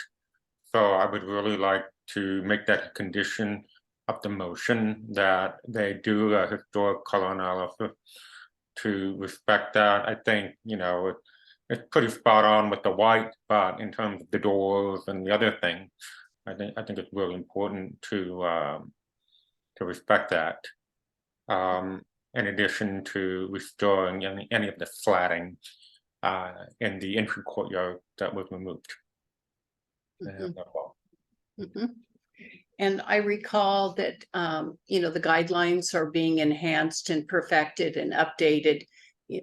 And Stephen, will you be working with them on updating, all those guidelines, for a more extensive preservation plan?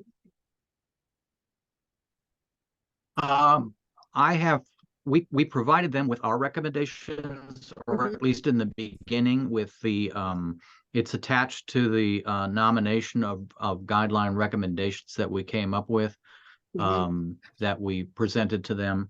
That does include the slats and finding things like unification of the hardware and the numbering, not just the we also recommended that they do return it to its original script signage, but also there's a change in the various entries have different lettering and numbering through the years, and it would be recommended that they unify that, find a standard way.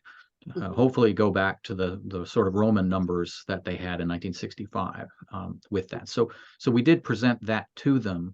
And any other details, we would be happy to work with them on that. Yeah, well, there seems to be a number of items, a number of standards that need to be made consistent. with this. Other, Absolutely. yeah, other comments, Member Hanson?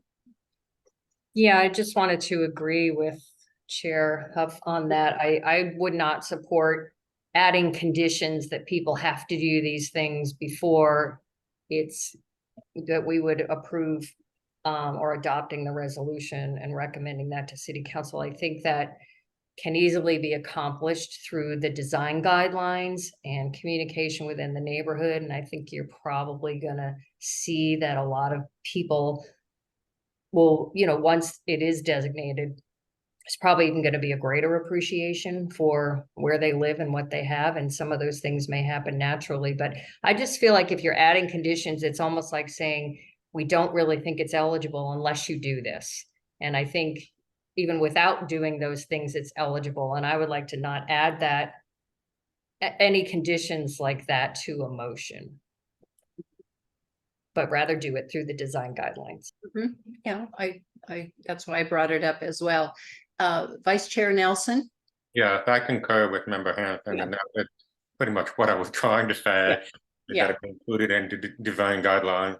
That was the term I was looking for. So thanks for clarifying that. And as far as the numbers, I do remember hearing in terms of the numbers that are running vertically on the carport column, those are required by the United States Postal Service. And so maybe in fixing those, maybe they could discern what the font was or the typeface was of the numbers on the doors to the entrances of each residence, and replicate that typeface or that font and have it be out front in a larger format, but consistent all throughout. I know some of them are really big, some are small, and then different typefaces and different finishes. So obviously that is an important concern. Good. Okay. Other comments? Anyone else? Member Maruzzi, do you still have your hand up? Or I do. Okay, good. I was just noticing on the staff report, page 6 of 8, under design, I think that the discussion about the atriums and the enclosed carports needs to be highlighted, because those are key design elements, of which a number have been enclosed. So, it could be modified by saying that X number of atria have been enclosed, but that's not a majority. And although there's 11 of something or other, that of the carports have been enclosed, again, it's not significant enough. Well, I don't think you put it in the design integrity part of it, but definitely the atrium and enclosed carports have to be emphasized in the staff report, and I would assume that would mean in the resolution. And then in the nomination itself, that's just to be consistent. On page 52, under design, the atrium needs to be called out. It's important. And it's just, if somebody's reading this report, they need to understand. He mentions the 11 of the carports are enclosed. I really want that to be in there. And the same is true under integrity summary. It says the buildings of Country Club Estates have undergone very few changes since construction, and while some secondary amenities have been lost, I don't know if I would call the carports or the atria secondary amenities. Those are actually character defining as far as I'm concerned. So, nitpicking, but if somebody picks up the report or the nomination and wants to, reference it or something, it's just those things need to be, I think, clearer. And definitely the staff report has to include those. Okay. Steve, did you? Oh, I just wanted to mention that the secondary amenities I was referring to was the putting green. Oh, okay. Thank you. Well, okay. Vice Chair Nelson. Thank you, Madam Chair. One other thing I thought might be worth adding to the list of non-contributing elements. I don't know if anyone noticed, but the lighting on the periphery of the property, the tall cylindrical black poles, and they presently have a spherical white plastic ball. Those were originally more of a squared off cylindrical shape, and they were glass. And many of those original ones are still inside in the common area, but they were also outside along the periphery of the property. And some were vandalized, some broke, according to the people who did the walk around at the site visit. So as they lost some of those original shaped glass globes, they moved them all inside and then put all plastic ones on the outside. So those plastic ones are not a contributing feature. Those are not original character defining design features. I would be in favor of, eventually down the road, maybe a part of the design guideline, seeing that those lollipop lights on the outside get restored back to a similar globe, whether it's plastic or glass or whatever. But I think that's very important as part of the overall historical character defining features and the A-Quincy Jones look. Okay, any other comments? Details? Okay. Was there any? Mr. Vaught? Yes.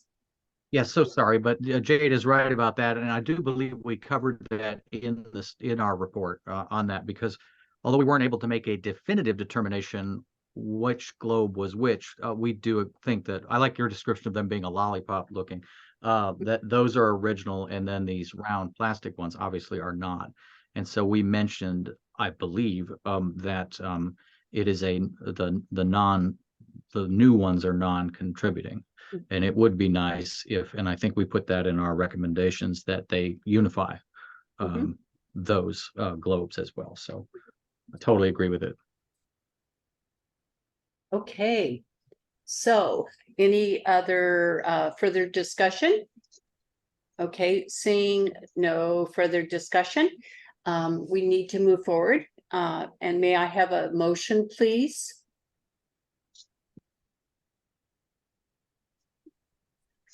Member Hanson? Okay, I move that the HSPB adopt resolution number 145, recommending that the city council designate Country Club Estates located at South Camino Real and East Laverne Way as a historic district, subject to amending the list of contributing and non-contributing features in the resolution. Very good. So, and as discussed. Yes. Okay. So is there a second to the motion? Not yet. Or member Vice Chair, are you making a second? Yes, I'm making a second. Vice Chair Nelson, second. Okay, so we have a motion by Member Hanson and a second by Vice Chair Nelson. Now it's time for further discussion on this motion. Is there any more comments or discussion about the motion? Member Maruzzi. Hi. I'd like the motion or the resolution to include in the staff report on page 6 of 8 that under design, the atrium and the enclosed carports are mentioned under design integrity. And then again, the question in the nomination, if it'd be nice if the atrium was mentioned under design. And this thing about secondary amenities, it actually says very few changes since construction, and while some secondary amenities have been lost, i.e. some of the carports, all of the character defining features survive as originally designed. Well, that ignores the atria again.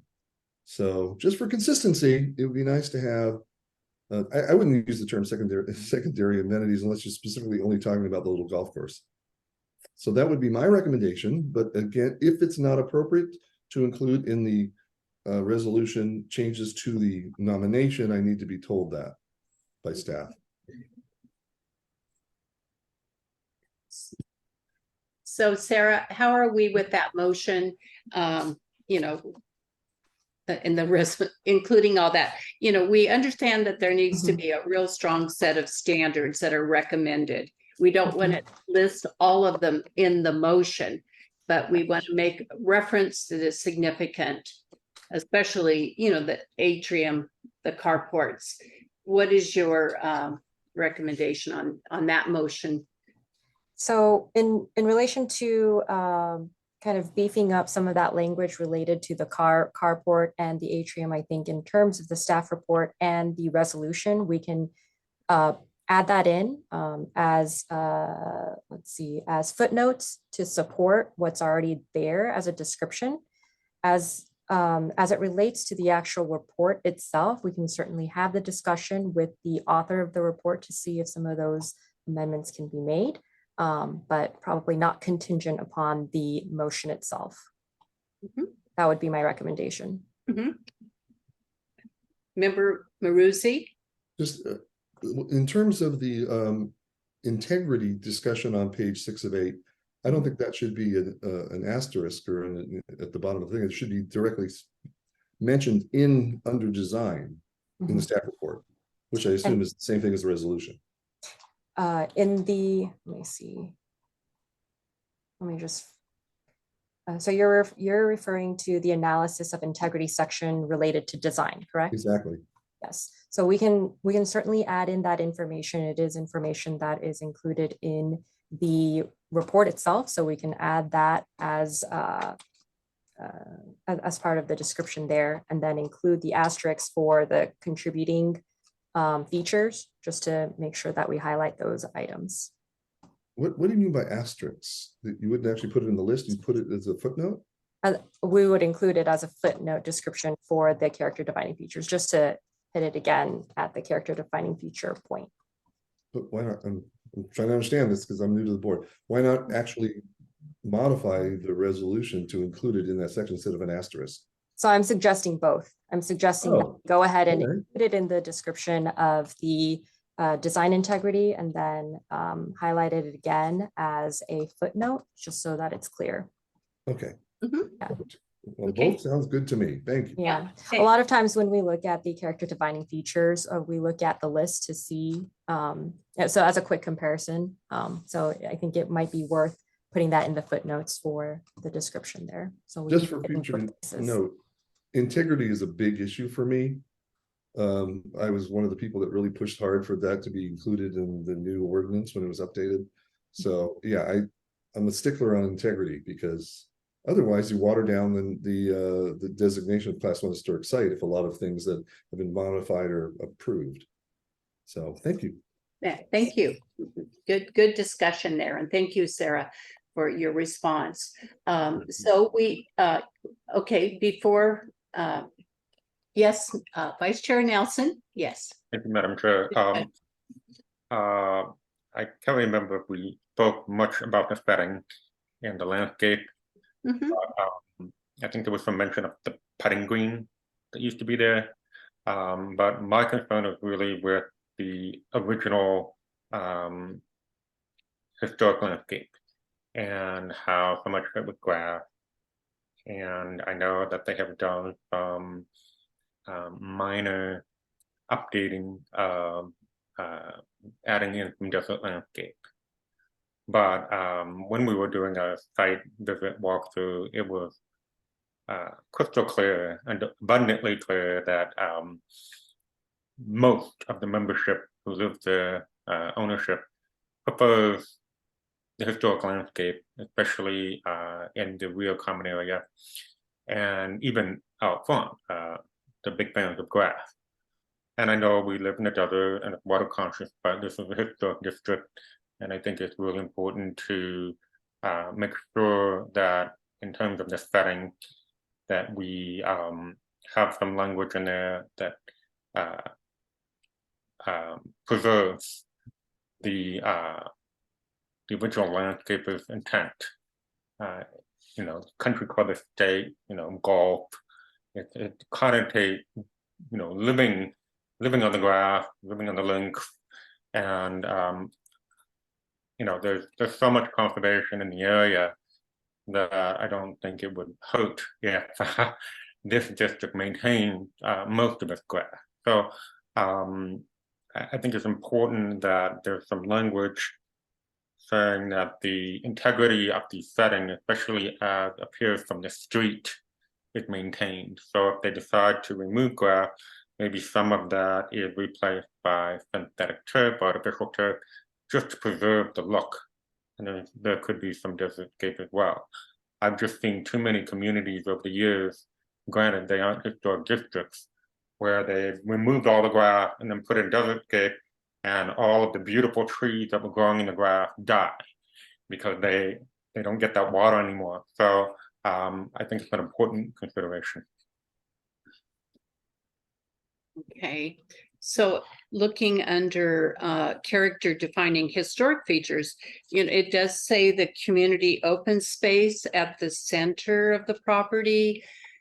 Would you want to insert a phrase there? I think it's important that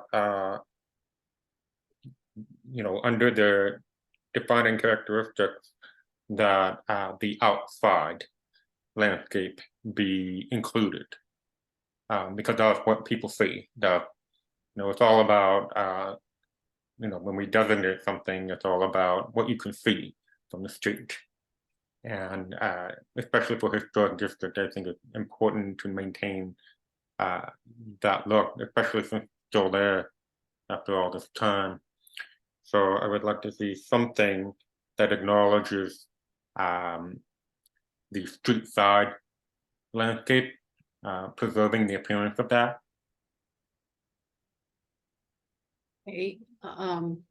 So member Hanson, you had mentioned, the whole unity of the site planning and the walkways, the landscaping, and the way that it was all, integrated, with the landscape. What you said, looking at the whole and the integrity of the entire plan, sits well with me to what Vice Chair Nelson is addressing, rather than calling out just specific garden material. Can you state kind of what you had said as a whole again? Yeah, let me see if I can find my notes on that. I think what I was talking about really was more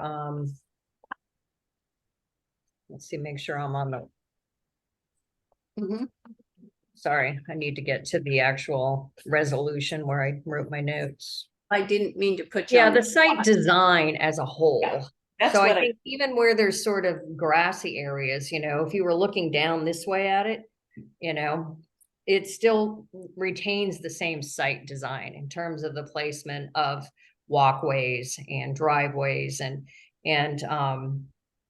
so maybe we just talk about the overall site design as a whole, and then maybe maybe say that the desert-scaped areas are non-contributing. But I think some of that can also be dealt with in terms of what Jade is talking about, in terms of, again, their design guidelines, and their design guidelines should include landscape design guidelines as well. And I think, Sarah, isn't it, wouldn't they have to go through the city for landscape design, or no? Yeah.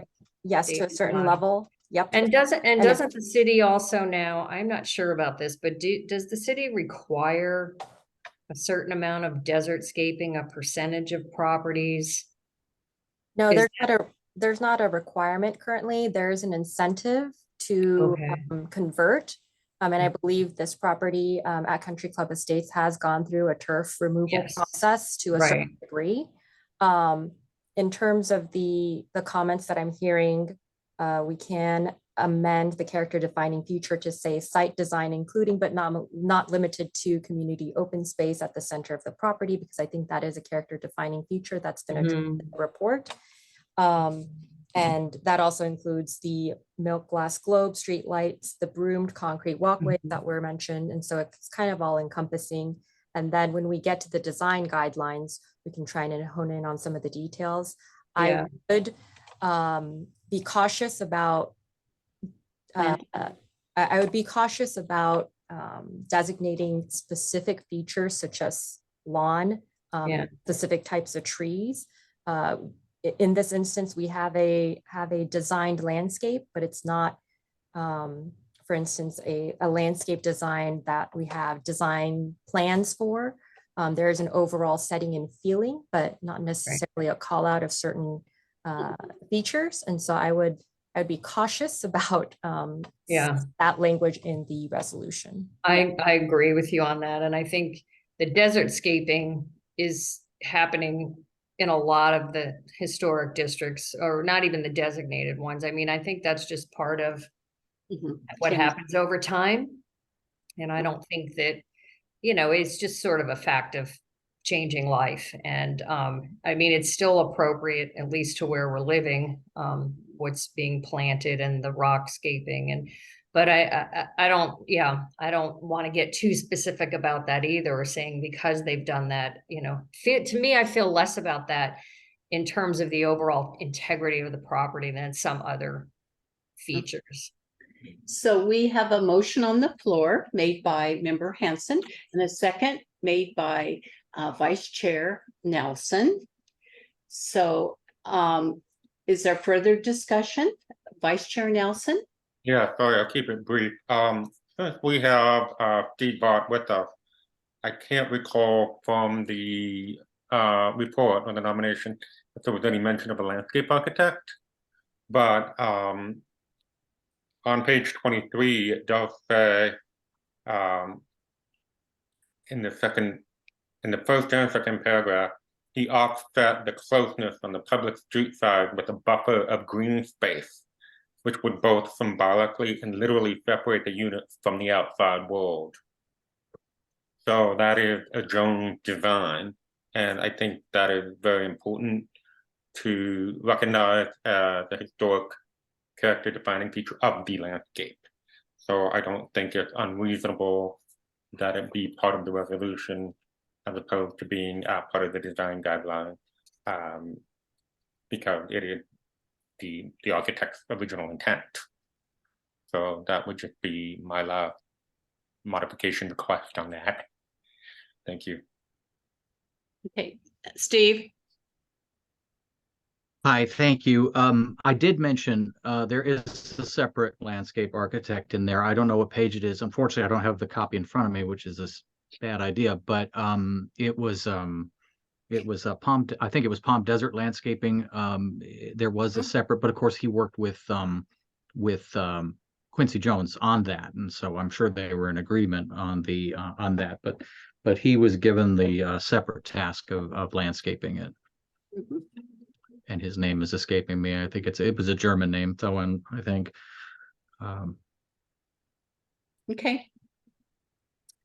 Well, we have the motion. We have the second. Any more discussion before we vote? Okay, all in favor of the motion, please say aye. Aye. Aye. Okay, any opposed? Aye. Okay, so motion is 5 in favor to 1 against. Oh wait, no, I'm sorry. I was voting in favor. Okay, all right. I My was apologies. hesitating there a little bit, waiting for you. So, okay, so the motion passes 6-0. Thank you all for this really good discussion. So now moving on.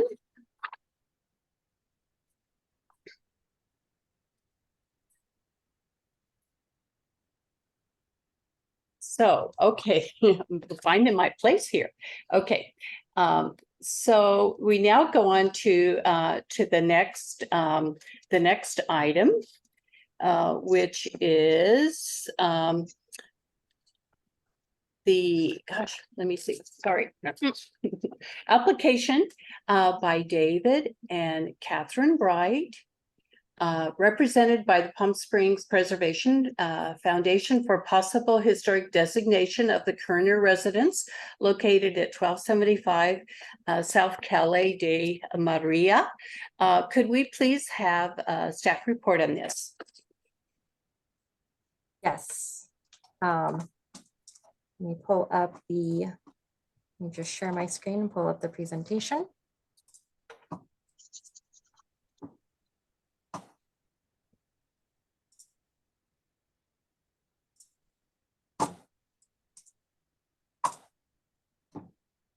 All right, I think that's visible full screen for everyone. Yes.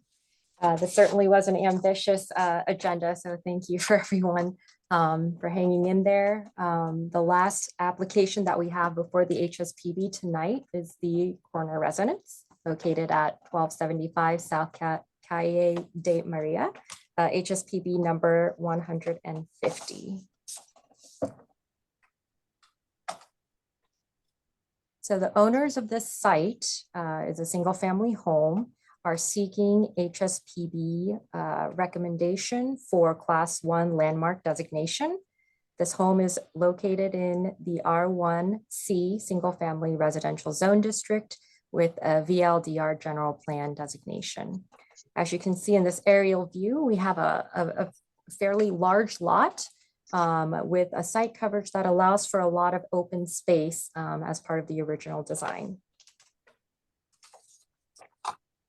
The historic photograph that was included in the packet is a Julio Schulman image of the house after its completion. This is an image from 1956.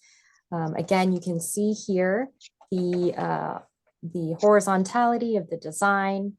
You can see that there are intricate details that are woven in that incorporate both the interior and exterior spaces together using the forms and the walls of the architecture. And the home itself was constructed in 1955. Oops, sorry. The period of significance that's identified in the packet is related to the time period in which the home was owned by the Kerner family. It's from 1955 to 1972. It was designed by architect E. Stewart Williams, and the landscape design was completed by Garrett Ekbo. The current owners embarked on an extensive restoration of this home that included the opening up of, or I guess the demolition of non-historic additions, constructing or reconstructing historic features in the landscape that have been lost, and of course, including restoring landscape features such as the earthen mounds and other qualities of the landscape design that were lost over the subsequent years. All of that was restored back to its original design and harken back to the time period of significance of the the mid 1950s. And looking at the actual criterion listed for historic designation of a Class 1 site, staff does find that this is an exceptional historical site that meet criterion 3, 4, and 5. 3, the resource exemplifies or reflects a specific particular time period of local history. 4, it talks about the embodiment of distinctive construction methodology. I think it was mentioned earlier, this meeting about the slump stone that was used. The report goes into more detail about how that was advertised in the 50s and used as a new type of product, a masonry product. And then criterion 5, where the resource is associated with a master architect, builder, or designer. In this case, we have both the architect, Stewart Williams, and also the significant landscape architect, Ekbo. And so staff does find that all 3 of these criterion are met. And in terms of the integrity findings, as analyzed in the packet, location, design, setting, materials, workmanship, feeling, and association are all are all met. Character defining features are listed in the packet as well. But again, we have the low slung design, the modular 8-foot grid that's utilized, the open carports. It talks about the different types of the steel framed windows, the large expanses of glazing and clear story windows that you see throughout the entire residence. The sandblasted board and batten vertical wood detailing was something that we were able to see both on the exterior and in the interior. I believe during our tours, it was mentioned that much of the original material itself was maintained. It was sandblasted and refinished, and areas that were in disrepair and could not be salvaged were replaced to match in kind. And then the original the stump stone block walls are a very important feature that extend throughout the entire property. Again, you have these walls extending beyond the interior and becoming part of the exterior wall, framing parts of the garden designs. And then we have beams and terraces that are part of the design as well. So all of these are listed as character defining features. The swimming pool, the flagstone paving, the trellis that was reconstructed along with the slated curved bench and the planter box. And then we have elements of the landscape design that were highlighted. This does include the earthen mounds, the native stones that are acting as retaining walls around the garden. We have planting beds associated with the house itself. And then we have various fountains that are placed throughout the landscape. So all of those have been identified as defining features for this particular property. So in conclusion, Kerner House meets three criterion, 3, 4, and 5. It also meets the integrity findings, and staff does recommend that HSPB adopt resolution 150, recommending City Council designate the Kerner residence as a Class 1 site. Again, this application was submitted by the owners who are in support of designation. Can take any questions related to the staff report, the resolution, and I believe we do have the owner's representative here on the line as well. Okay, so thank you, Sarah, for your report and recommendations. Does the board have any questions or comments for Sarah or any other staff? Any Member Hanson? Yes, just a few, I promise. I think, again, with regard to the resolution and the historic, defining historic characteristics, I feel like generally, it makes sense to me to talk about sort of the big picture and then go down to the specifics. So again, I would like to see the site design really as kind of the first thing mentioned. It just makes sense to talk about, the house itself. And then when you go into these more specific character defining features of then the house itself and then the landscape features, it ties in. If you're talking about the site design first, then you see how all these things relate to each other. So I would just like to see site design added into that one, similar to the others. And then just with regard to, again, the use of the term ranch style. I think it's probably more accurate in this case to call it a contemporary ranch. Ranch again means a lot of different things. So if we can possibly, I'm not sure if that within the resolution, call it a contemporary ranch. And that was really my only comments on this one. Okay. Other questions or comments to staff? Any others? Okay, so seeing no further questions of staff, I will open the public hearing. So public hearing, does the applicant or representative wish to speak? Sarah, has someone wanted to speak on behalf of this? I think they're just available for any comments. I don't think they've requested time to speak specifically. Okay. Okay, so is there anyone else in the audience that wishes to speak in public comment on this item? Okay. So if there are no speakers in public comment on this item, then I will close the public hearing. And then now the action is with the board for further discussion and comments. So additional comments? Vice Chair Nelson? Yes, thank you. It's unfortunate no one here is here to speak on behalf of the applicant, because I did have a question as to why the decision was made to obscure the front of the house with a hedge. And as you can plainly see from the Julia Schumann historic image on page 94, you can see the entire house. And up until a few years ago, you could see the entire house from the street, or most of it.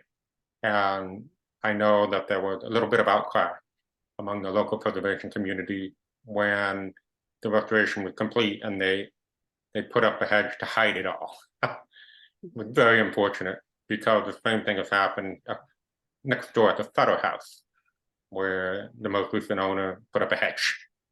And I think this is becoming a problem in Palm Springs and the post-pandemic world where everyone wants to privatize everything. And historic sites should be visible as much as possible, especially if that's the way it was in a historic context. So I believe that I feel very strongly that the front hedge along the curb should be a non-contributing element because it is not part of the original landscape. It obscures the beautiful restoration that they've done. And I think a lot of people would agree with me on that. So I just wanted to call that out. Otherwise, it's a beautiful restoration, a beautiful nomination, a wonderful report. And I'm very thankful that we have owners like the Wright in our community now that are really putting a lot of time and thought and money into bringing these things back to the original intent. Thank you. Thank you. And Member Maruzzi? Yes, I very much agree with Vice Chair Nelson. The hedge blocking the exterior is problematic. I actually wrote the National Register nomination for this property a number of years ago, the successful one. And it would have been nice if there was more reference to the fact that I called out the significance of it. And I worked really hard on that report. I think it deserves some mention. I don't know if it should be in the resolution per se, but you know, National Register has some meaning. It is definitely a stamp of significance. So that would help justify the entire, you know, nomination in my mind. So that's pretty much all I have to say. I would agree with that. And Member Hanson? Yeah, I noticed when reading the nomination that the E. Stewart Williams multiple property nomination was referenced, which is what Peter wrote, and he wrote the nomination for this house. So the property owner did mention that the property is already listed in the National Register, or the representative went during our tours, but it does seem to me like it's worth a little more mention. And this is also a report where I looked for the bibliography, and unless it's buried in between something, I didn't see one.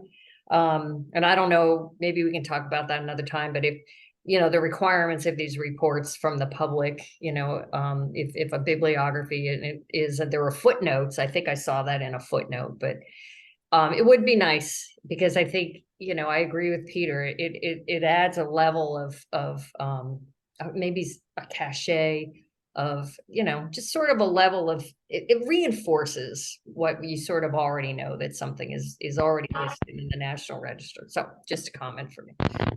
Thank you.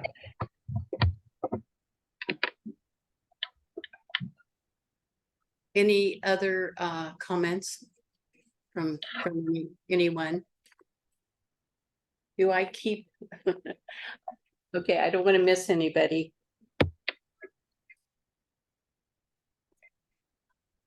Okay, so is no further discussion, so it's time for a motion. May I have a motion, please?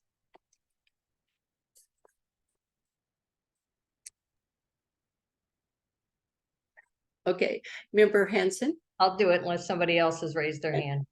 All right, that's fine. You state your motion, please. Okay.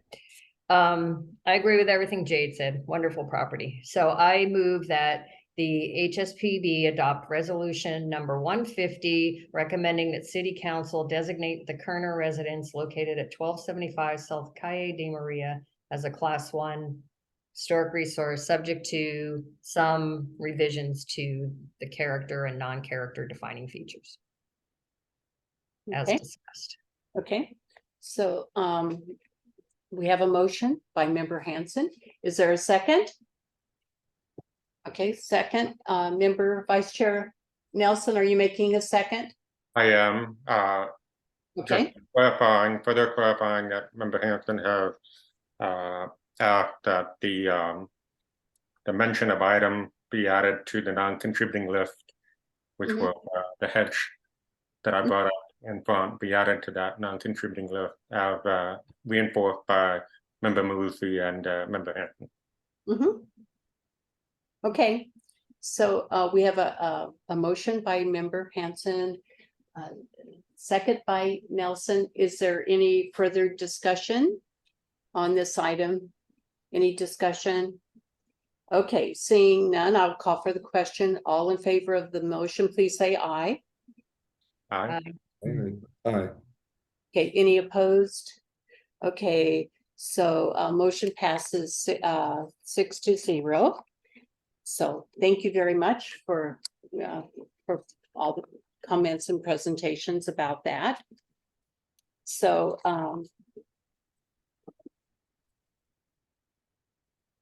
so there is no unfinished business, nor is there any new business. So let us proceed to discussions agenda item 5A, which is the annual work program. And may I please ask staff to report on the annual work program? I didn't realize how loaded our agenda was. Thank you again. So staff included a memorandum in the packet related to the HSPB work plan. So just a little bit of background. HSPB goes over an annual work plan where it identifies where they want to focus priorities related to efforts and activities throughout the fiscal year. The work program typically consists of two parts, as you see in the background. It consists of community education outreach, and the second component is related to sites for consideration of historic designation. Those two items have been primarily what guides the work program and the work plan. I believe at the last meeting back in July, HSPB requested the list of the last sites that were on that work plan be provided. And so that is what is listed here, items 1 through 5. And you can see that number 3 actually was recently designated. It was a Hugh Kapner Tockwitz Golf Course Clubhouse. And so that received its historic designation with City Council support. And then we have 1, 2, 4, and 5 still remaining on the list of sites that were identified by HSPB on October 6, 2021. It is important to note that this was a carry forward from other previous work plans. So those items are listed here.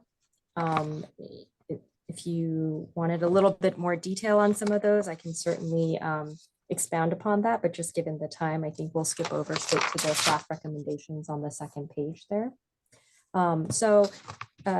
HSPB can determine how to orient and focus their work plan for the fiscal year. Staff does provide some recommendations, and some of these items are carryovers from previous work plans as well. At this point in time, I think it is important and probably timely to recommend a reflection on city-initiated designation applications. I know we've had a handful of city-initiated projects that have gone before council, some very successful, some a little bit more contentious. But regardless of that, I think it might be a great time to have a reflection of those city-initiated projects and applications and look at the status, maybe compile a list and have an opportunity to discuss and see where those projects are at. And have the ability to create a comprehensive designation list with other input, but focusing the next fiscal year more on the education and outreach portions of it. We do have a number of items that need to be updated, and that will go straight into the education and outreach portion of it. We have a number of dissemination handouts that we disseminate to the community that need updating, updates on the website itself. I do believe that we've had separate discussions about what the community might need in terms of handouts and guidance and resources for maintaining historic resources as being a need. And then looking at other opportunities to provide education and outreach for both the board and the community. And so staff is recommending maybe taking a step back from kind of going full-fledged on finding sites for designation, maybe pivoting a little bit to look at other opportunities for updates, outreach, education, and in that similar vein, we have staff internally has identified certain cleanups and potential updates that need to happen to the historic preservation ordinance. And so we have included that on the list itself. So those are a list of some of the suggestions that staff has. Of course, this is an opportunity for HSPB to discuss what the fiscal year work plan should look like. And I can take down any notes and kind of formulate that and have a summary available for our next meeting. So, and I'm happy to answer any questions about the recommendation as well. Thank you, Sarah, for that report and nicely detailed memo. So, Member Maruzzi? Yes, hi. Hi there. Regarding the staff recommendations at the end of the report, I strongly support developing a comprehensive list of potential properties for designation. I'm not sure what following preservation community outreach means. If that's part of the education and outreach portion that's right below that, that makes sense. And at the very bottom, I strongly support this concept of an online database of locally designated resources on GIS and other platforms, and the cleanup of the historic preservation ordinance. So I support all those very strongly.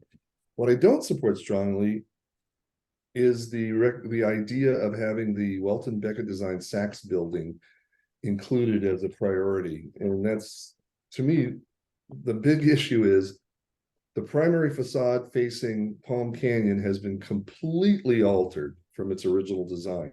In fact, they even constructed I don't know what that is, gazebo or something in front.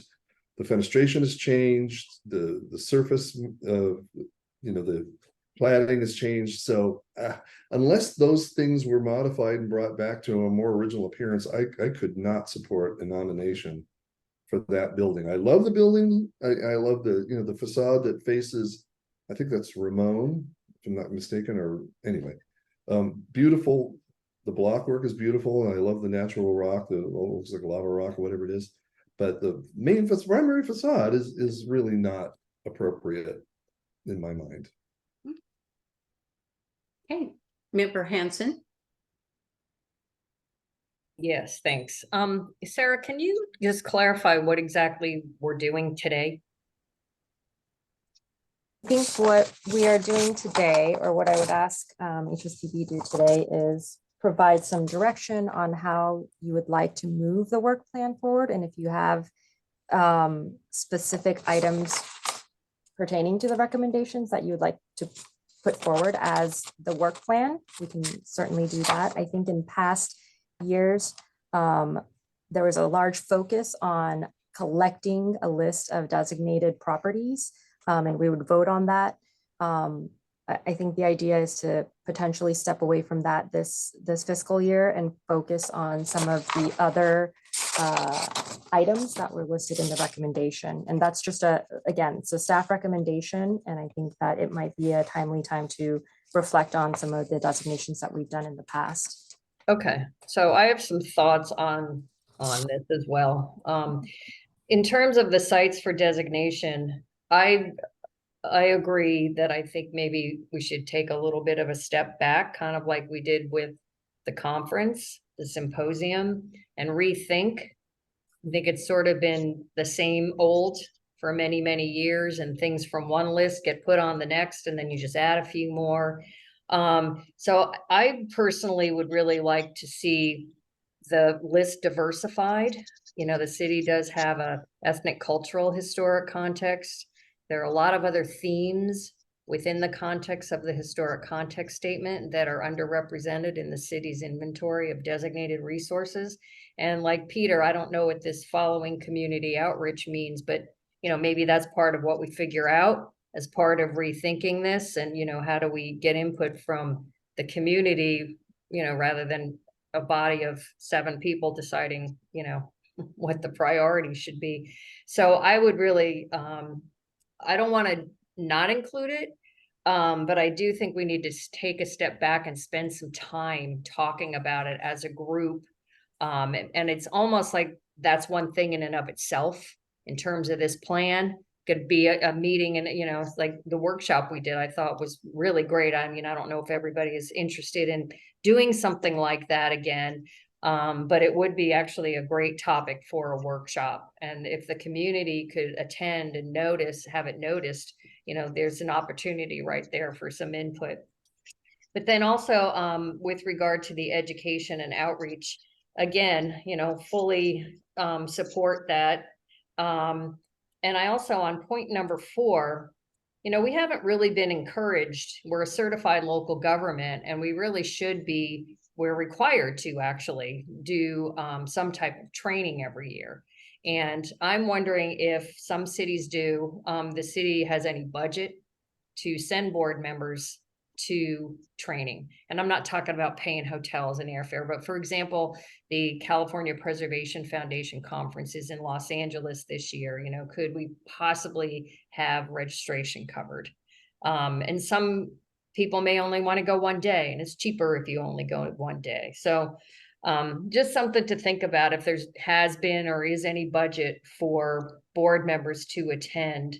And then on number 5, this idea of local experts coming. I'm not exactly sure what that means. I mean, that's something we would have to talk about more, but I think if we're going to have guest speakers, in my mind, they should be people who are going to help us do our jobs better. And maybe some of that is about, you know, knowing the local history, but I think it's also, I would actually like to see some board member training relating to the application of the city's criteria and the application of the historic context statement, because I think there are ways that we can improve the way the context statement is used to evaluate properties and then encourage consultants and others who are preparing the nominations. Again, this idea of having themes within context that are generally not referenced in the reports or in the resolutions. And then, of course, the other initiatives, we had talked about applying for a certified local government grant. And Peter, I 100% agree on the database. And I do think there's some discussion of some cleanup and potential updates to the ordinance that are important. But I feel like these are all, like, each one of these in and of itself could be a whole workshop. So I don't know how we're going to deal with that within the forum of this meeting. It seems like a lot to do. But, you know, I guess that's something we just can decide, and, you know, maybe other board members have ideas on that. So thank you, Member Hanson. And I just want to comment at this point that I really appreciate Sarah, you know, putting together this memo, which, you know, has the background and a lot of carryover ideas. I mean, you've summarized you're picking up the ball and you're kind of summarizing all the remnants that have been surrounding our interests and responsibilities and all that. And so I think you've done a really great job of kind of outlining and putting all these miscellaneous carryovers and asking us to to decide what's most significant and relevant and useful and to prioritize. So I want to thank you for capturing all these little remnants and putting them down for us and getting it organized for us. And I agree with kind of all the comments that have been made. And I do think we need to step back and look at those historic sites, because I see a lot of them are just kind of carryovers. They're still on the list. But we need to work on those, but step back, as Member Hanson said. So I see Vice Chair Nelson's hand up. Vice Chair Nelson. Thank you, Madam Chair. I'll keep it brief. I would be in favor of a dedicated study session or special meeting to further hash out our upcoming work plan. I think we have a lot of things to talk about that, at this hour, we can't devote the appropriate time and energy to. I think it's really important that we don't, give short shrift there. You know what I'm saying? I don't know the exact term, but I think it's important. But I am in favor of continuing to have a work plan that includes city-initiated nomination, maybe not 5, maybe 2 or 3. And I think some of these have been on the radar of the HSPB for a long time. So I think it's really critical when we move forward on at least 2. And the Morton resident, for me, the Willard Morton resident would be an important one. And if it's possible, I don't know what the logistics or politics are surrounding it, but the county courthouse building. So those would be my 2 for moving forward with the work plan. Of course, I'm a big fan of the Saks building and also of the Ricciardi gas company. And then one thing that's not on this list that I had personally mentioned to staff that I thought was crucial to be part of our work is the ongoing care and maintenance of the city's collection of historic sites and districts. There are many buildings which are both city-owned and privately owned that are suffering. They need attention, and likewise, properties that haven't been developed yet, like the Orchidrian site. But these are examples that community continually brings up, like why is that still sitting there? Why isn't anything being done? Why is the developer this, and that? So I just think that we can work together as a board to create better language to maybe add to the ordinance, whether added to existing or new language, to have better oversight for the care and maintenance of many of our historic sites. I know we have a vacant building ordinance, but that doesn't quite get enforced. So I think there's work to be done there.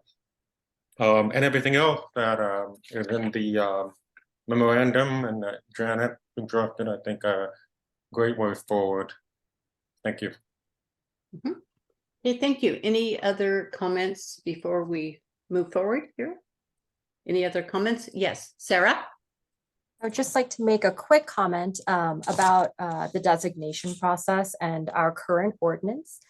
So Palm Springs has a very unique historic preservation ordinance in that we review any proposals for complete demolition of a site prior to 1978. It comes before HSPB. So the urgency that most communities have about designating a property is actually not a huge urgency in our community, because we have baked into our municipal code the ability to review any sort of full scrape applications that are dated before 1978. And so I think that's a huge advantage for our board, because we do have purview over full designation. So I do want to keep I do want to make note of that because I know we have new members, and I think as a historic preservation officer, it's a very unique tool that we have for our community to really make sure that we're not wholesale losing properties. And so I do want to highlight that piece of it. I understand that this was a very packed in meeting, and the work study and the work plan is certainly one that is important to HSPB. And there's a lot kind of captured in this. And I think something that I could do is request for individual comments based on this memo, just saying, hey, these are the top priorities that I think we should focus on. And then I can reorganize that information and present it to the board again, so that it's a little bit more focused, and then kind of go from there. Obviously, we have a finite amount of staff resources to accomplish all of these large tasks. And I think some of these carryovers are very important tasks, but making sure that we prioritize them so that we can actually check them off is important. And so I'd just like to kind of understand where individual priorities are at as part of the board, and where they want to focus staff's time. It is difficult to approach all of these points and do just designation reports. I think that it's a very, very hard thing to straddle. I think in the past we have put a lot of our resources and efforts towards finding properties to designate and going through that city initiated process. We have instances where we have supportive applicants, but we also have a few cases where we don't have supportive applicants, and there's a lot of energy and time spent there. So I think keeping that into consideration, take a look at this, and then maybe highlight 2 or 3 points that are really important that we want to kind of move this forward, and then we can resume the discussion. And then we can determine if we need a separate work session or a work study session to hone those in. But I think the conversation is super important, and it does direct staff and staff resources to a goal that we want to achieve for this next fiscal year. Member Hanson? Yeah, I'm just a couple final comments. I think we could do something even that's phased, to make it more reasonable for what you think you can accomplish, and then prioritize the phasing from one year to the next. But we may also be able to harness some of the energy of the board. For example, I've already offered to write a certified local government grant for you for next year. So, there's a possibility of, and I know everybody's really busy, so I'm not volunteering your time, but some boards and commissions do, subcommittee meetings where they just meet informally and, then can bring some things back to the full board. So it doesn't end up being such a burden on staff. Very good. Thank you so much. Any other comments on the annual work program? Okay, so that completes today's agenda. Next are just comments from the board and staff. And I would like to very quickly, yes, Maruzi? I think we are going to discuss the airport master plan. Comments? Yeah, that's coming up. That's going to come up after that's staff comments. Oh, okay. So we're going to do that's okay. It's just down a little bit farther. I'm going to be real quick in board comments regarding our April 31st study session. I'm just going to announce some brief points that were made at the study session, in which board members and staff, got together and suggested plans for the city's next Preservation Matters Symposium. And so highlights of that discussion included involving the participation of all members of the board in planning and producing the symposium. And April date in spring of 2025 was suggested, allowing a more lead time for planning, budgeting, funding, and establishing our resources. A full day symposium with a box lunch was proposed instead of 2 half-days. Discussion included continuing the HSPB awards and exhibition of the student architectural models, a discontinuance of the complimentary private tours after the sessions was discussed because of a large drop in attendance due to no shows. So these suggestions and ideas for our next symposium will be reviewed by the department staff, and then a more finalized set of recommendations will be provided, brought back to the board for further review and action. So I just wanted to give a very quick report of that wonderful 2 hours that we had together last week. Are there any other comments from the board? Okay, so then now it's time for staff comments. Now, Palm Springs International Airport Master Plan update. Thank you, Madam Chair.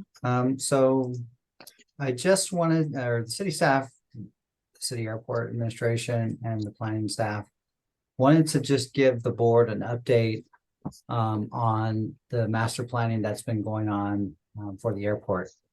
So back in February of this year, the airport did initiate a comprehensive update to the airport master plan. As part of the study, it's recommended that it be done, or excuse me, as part of FAA recommendations, it's supposed to be done every 5 to 7 years for all airports that are utilizing federal grants. And so really the point and the goal of the study is to identify capital needs for really the next 20 or so years. So part of the scoping that's been happening for this plan, it's been done in 2 phases. Phase 1 includes an analysis and recommendation for the terminal complex, which includes buildings, landside access, public parking, and car rental facilities. And then phase 2 includes an analysis of airfield, which is basically the runways, taxi, geometry, the apron capacities, as well as safety areas. So the city's consultant that's been doing the work has been working with a city working group that consists of the airport commissioners, city department heads, and airport staff to guide the study. The primary goals of the study were to preserve the existing Wexler terminal, address current and future capacity, optimize airport operations and passenger flow, and incorporate sustainability.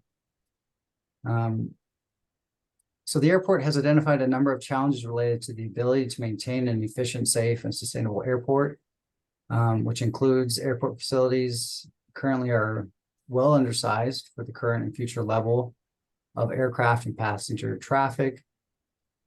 Federal regulations and standards have been substantially changed in the last 25 years, which creates significant operational challenges related to passenger processing, security, and safety. The size of the aircraft serving PSP has changed dramatically over the last 20 years. Also, the proportion of the mainline aircraft up to 180 seats serving the airport has increased, while regional aircraft up to 50 seats has decreased. So current hold rooms, concession areas, and security areas, restrooms, and passenger processing cannot be modified to accommodate the demand. The frequency of flights and the number of airlines have increased, resulting in the strain on airport utilities and infrastructure. And landside access to public roads serving the region is not currently designed for current or increased traffic. While the airport is still underway in the master plan study effort, the FAA funded consultant hired to conduct the master plan study has reached a critical milestone in their analysis of the planning effort, which has resulted in the development of initial terminal design alternative recommendations. So in the facilities requirement phase of the study, the consultant identified several issues. So PSP is projected to more than double the annual traffic through the facility over the next 15 to 20 years. Current traffic is 3 million annual passengers, and projections through 2045 forecast 6.5 million annual passengers. So quite an increase. The airport currently has over 300,000 square feet of existing space, and it is currently deficient by roughly 137,000 square feet of terminal space to meet current demands. Above that requirement, PSP will need an additional 250,000 square feet to accommodate growth through the next 20 years. And estimates are projecting 30 aircraft on the ground at any given time. We currently have 18 gates, and we're currently deficient by 4 gates, and we're projected to need 32 gates through 2045. Currently, we have 1,694 parking spaces, and we'll be deficient 1,200 parking spaces through the next 20 years. The airport is in need of rental car facilities with a total square footage of 1.4 million square feet to accommodate growth for 20 years. So all this to say that the airport on September 14th will be presenting a very high level overview to the City Council, recommendations for future terminal and landside development to correct the current deficiencies and address future growth. On September 19th, the airport and the city's consultant will be hosting an open house at the convention center. And they'll be presenting the technical analysis that fed into this study. So in terms of what they're suggesting, they're looking at, like I said, some alternatives. There's 3 alternatives that will be presented to the City Council and discussed on September 14th, as well as presented at the September 19th open house. Alternatives range from a maximum reuse scenario, which would involve substantial modification of current facilities, to brownfield development scenarios or new site development.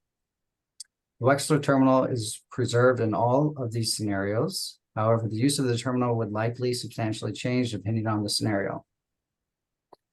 The Airport and Master Plan Working Group welcome your comments, as well as anyone who is interested in historic preservation as they continue in this process. And they also invite interested parties to the public open house to better understand the analysis and key goals of the study. So I did want to just let the board know that that was going to be presented to the City Council on September 14th.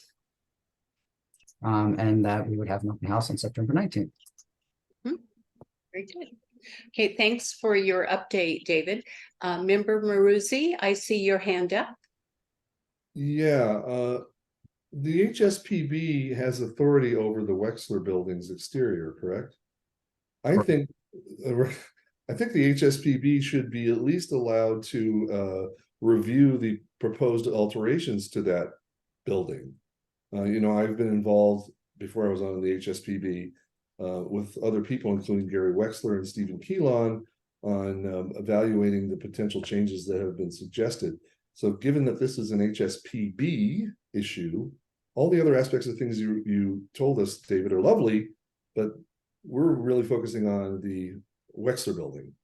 So that it really has to come to us soon. Already the City Council is going to be voting on this. I mean, it's just an update and an overview. Okay, well, we need to be participating in that process very strongly. Yeah, Gary Wexler, what was that? I was just saying that's why we're kind of giving you this is the initial finding. This is more of a here's what the consultant has found. Here's the alternatives at a very high level that they're looking at in terms of master planning. How that impacts our historic resources within the airport absolutely would be reviewed by the board. Yeah, just make sure it's not too late, because oftentimes these things move very quickly, and they say, "Well, you know, I'm sorry, we have to expand the baggage claim this way, and you know, you guys should have gotten involved earlier." The other thing is Gary Wexler wrote an amazing, very detailed update on the project and all the aspects of the Wexler building that are going to be affected. I would like to ask Gary Wexler, if maybe the staff would do that, if he would be willing to distribute this to the HSPB members. It's a really important detailed discussion of what's going on as relates to the historic character defining features. So with all of that, it's, you know, the high level is great, but you only made one reference to the Wexler building, saying it's not going to be, you know, at all, I don't know, altered or whatever, I don't know what the exact phrase was used, but it's actually a lot more than that that's going on to that Wexler building, and they may have significant changes to it. So that is my comment.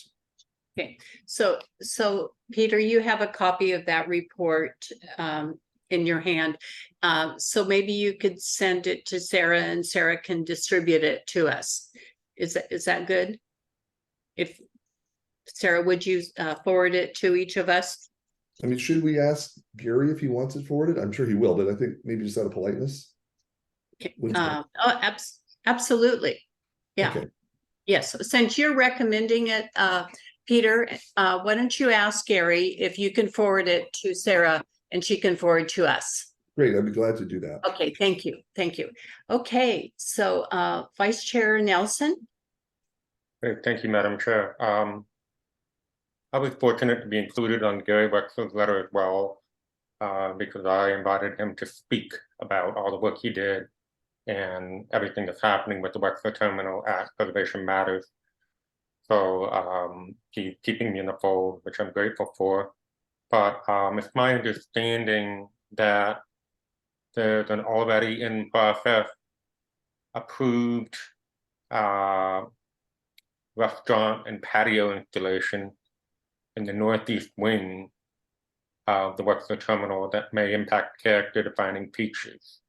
And Gary said he's been assured the HSPB will review that. And I just want to clarify that we will indeed have some say in that, and that it just won't just go through the HPO, and that the HSPB will be able to review any proposed alterations or changes to the Claflin site that we designated.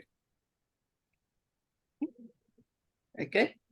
Duly noted here. Member Hanson. Yeah, my comments were similar to Peter's, that, you know, who's representing historic preservation in this whole thing. And it kind of seems like right now, nobody. And, you know, I've been in municipal government for what, I don't know, 20 something years. And I've seen a lot of things happen where, as Peter suggested, you know, you bring somebody in too late. And I'd really like to see somebody brought to the table as soon as possible to, you know, I mean, that's the only way you get things done, is by, you know, there's going to be a particular interest. I know there's a lot going on with this project and a lot of things besides preservation, but somebody needs to be at the table, you know, representing and having a full understanding and being able to comment and let people know what concerns might be moving along. It'll also make it easier in the long run to have somebody involved in terms of working with the preservation community later on. So I don't know. I think it would be great if someone from our board was represented on this. Is it a committee or a working group? What are we calling it, David? There was a working group that was formed. I'm not sure when. This is, again, we're coming at this a little bit late from our end of it, but we are working with them. Yeah, quite regularly. Yeah, I know there's a lot of city agencies, but it seems like somebody representing preservation should have been in from day one, part of the organization of the working group. Hopefully, maybe it's not too late, but.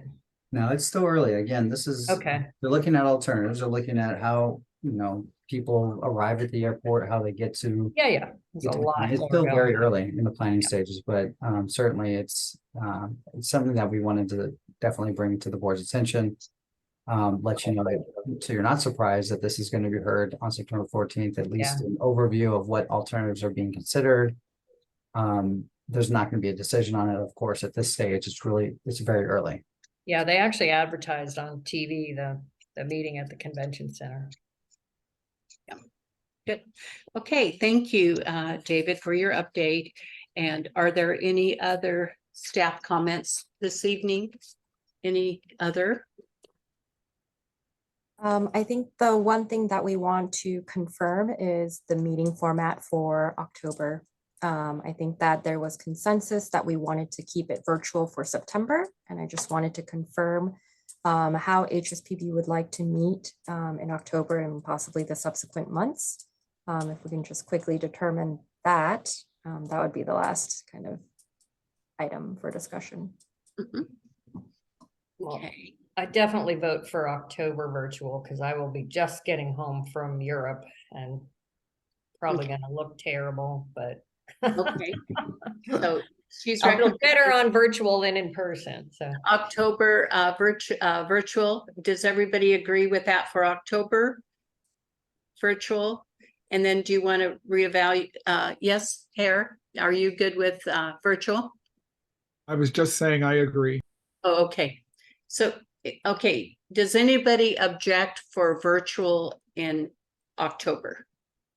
Okay, so then can we reevaluate at that meeting then, Sarah? Is that okay? I mean, Yes, yeah, we can certainly do that. So October, we will plan on having a virtual meeting via Zoom. We'll make sure that the public noticing is addressed in that way. And then we can evaluate again in Okay. October. Okay, all right. Okay, any other discussion or comments? Vice Chair Nelson? Just one quick comment. I know it's difficult because of the amount of limited resources that staff have, but sometimes it's really helpful to have the packet or the nomination or the report before the site visit. And I know at one time we used to get that because there's so much information in the packet that's so valuable to the site visit. And sometimes when you go to the site first and you read all this, it doesn't quite work. So I know it's difficult, but it's just a request I would like to make, if it would be possible to get at least the nomination, the report before the site visit, and then staff could do everything else for the packet and mail it. Just a request, and I would appreciate the consideration. Thank you. I would greatly support that, by the way.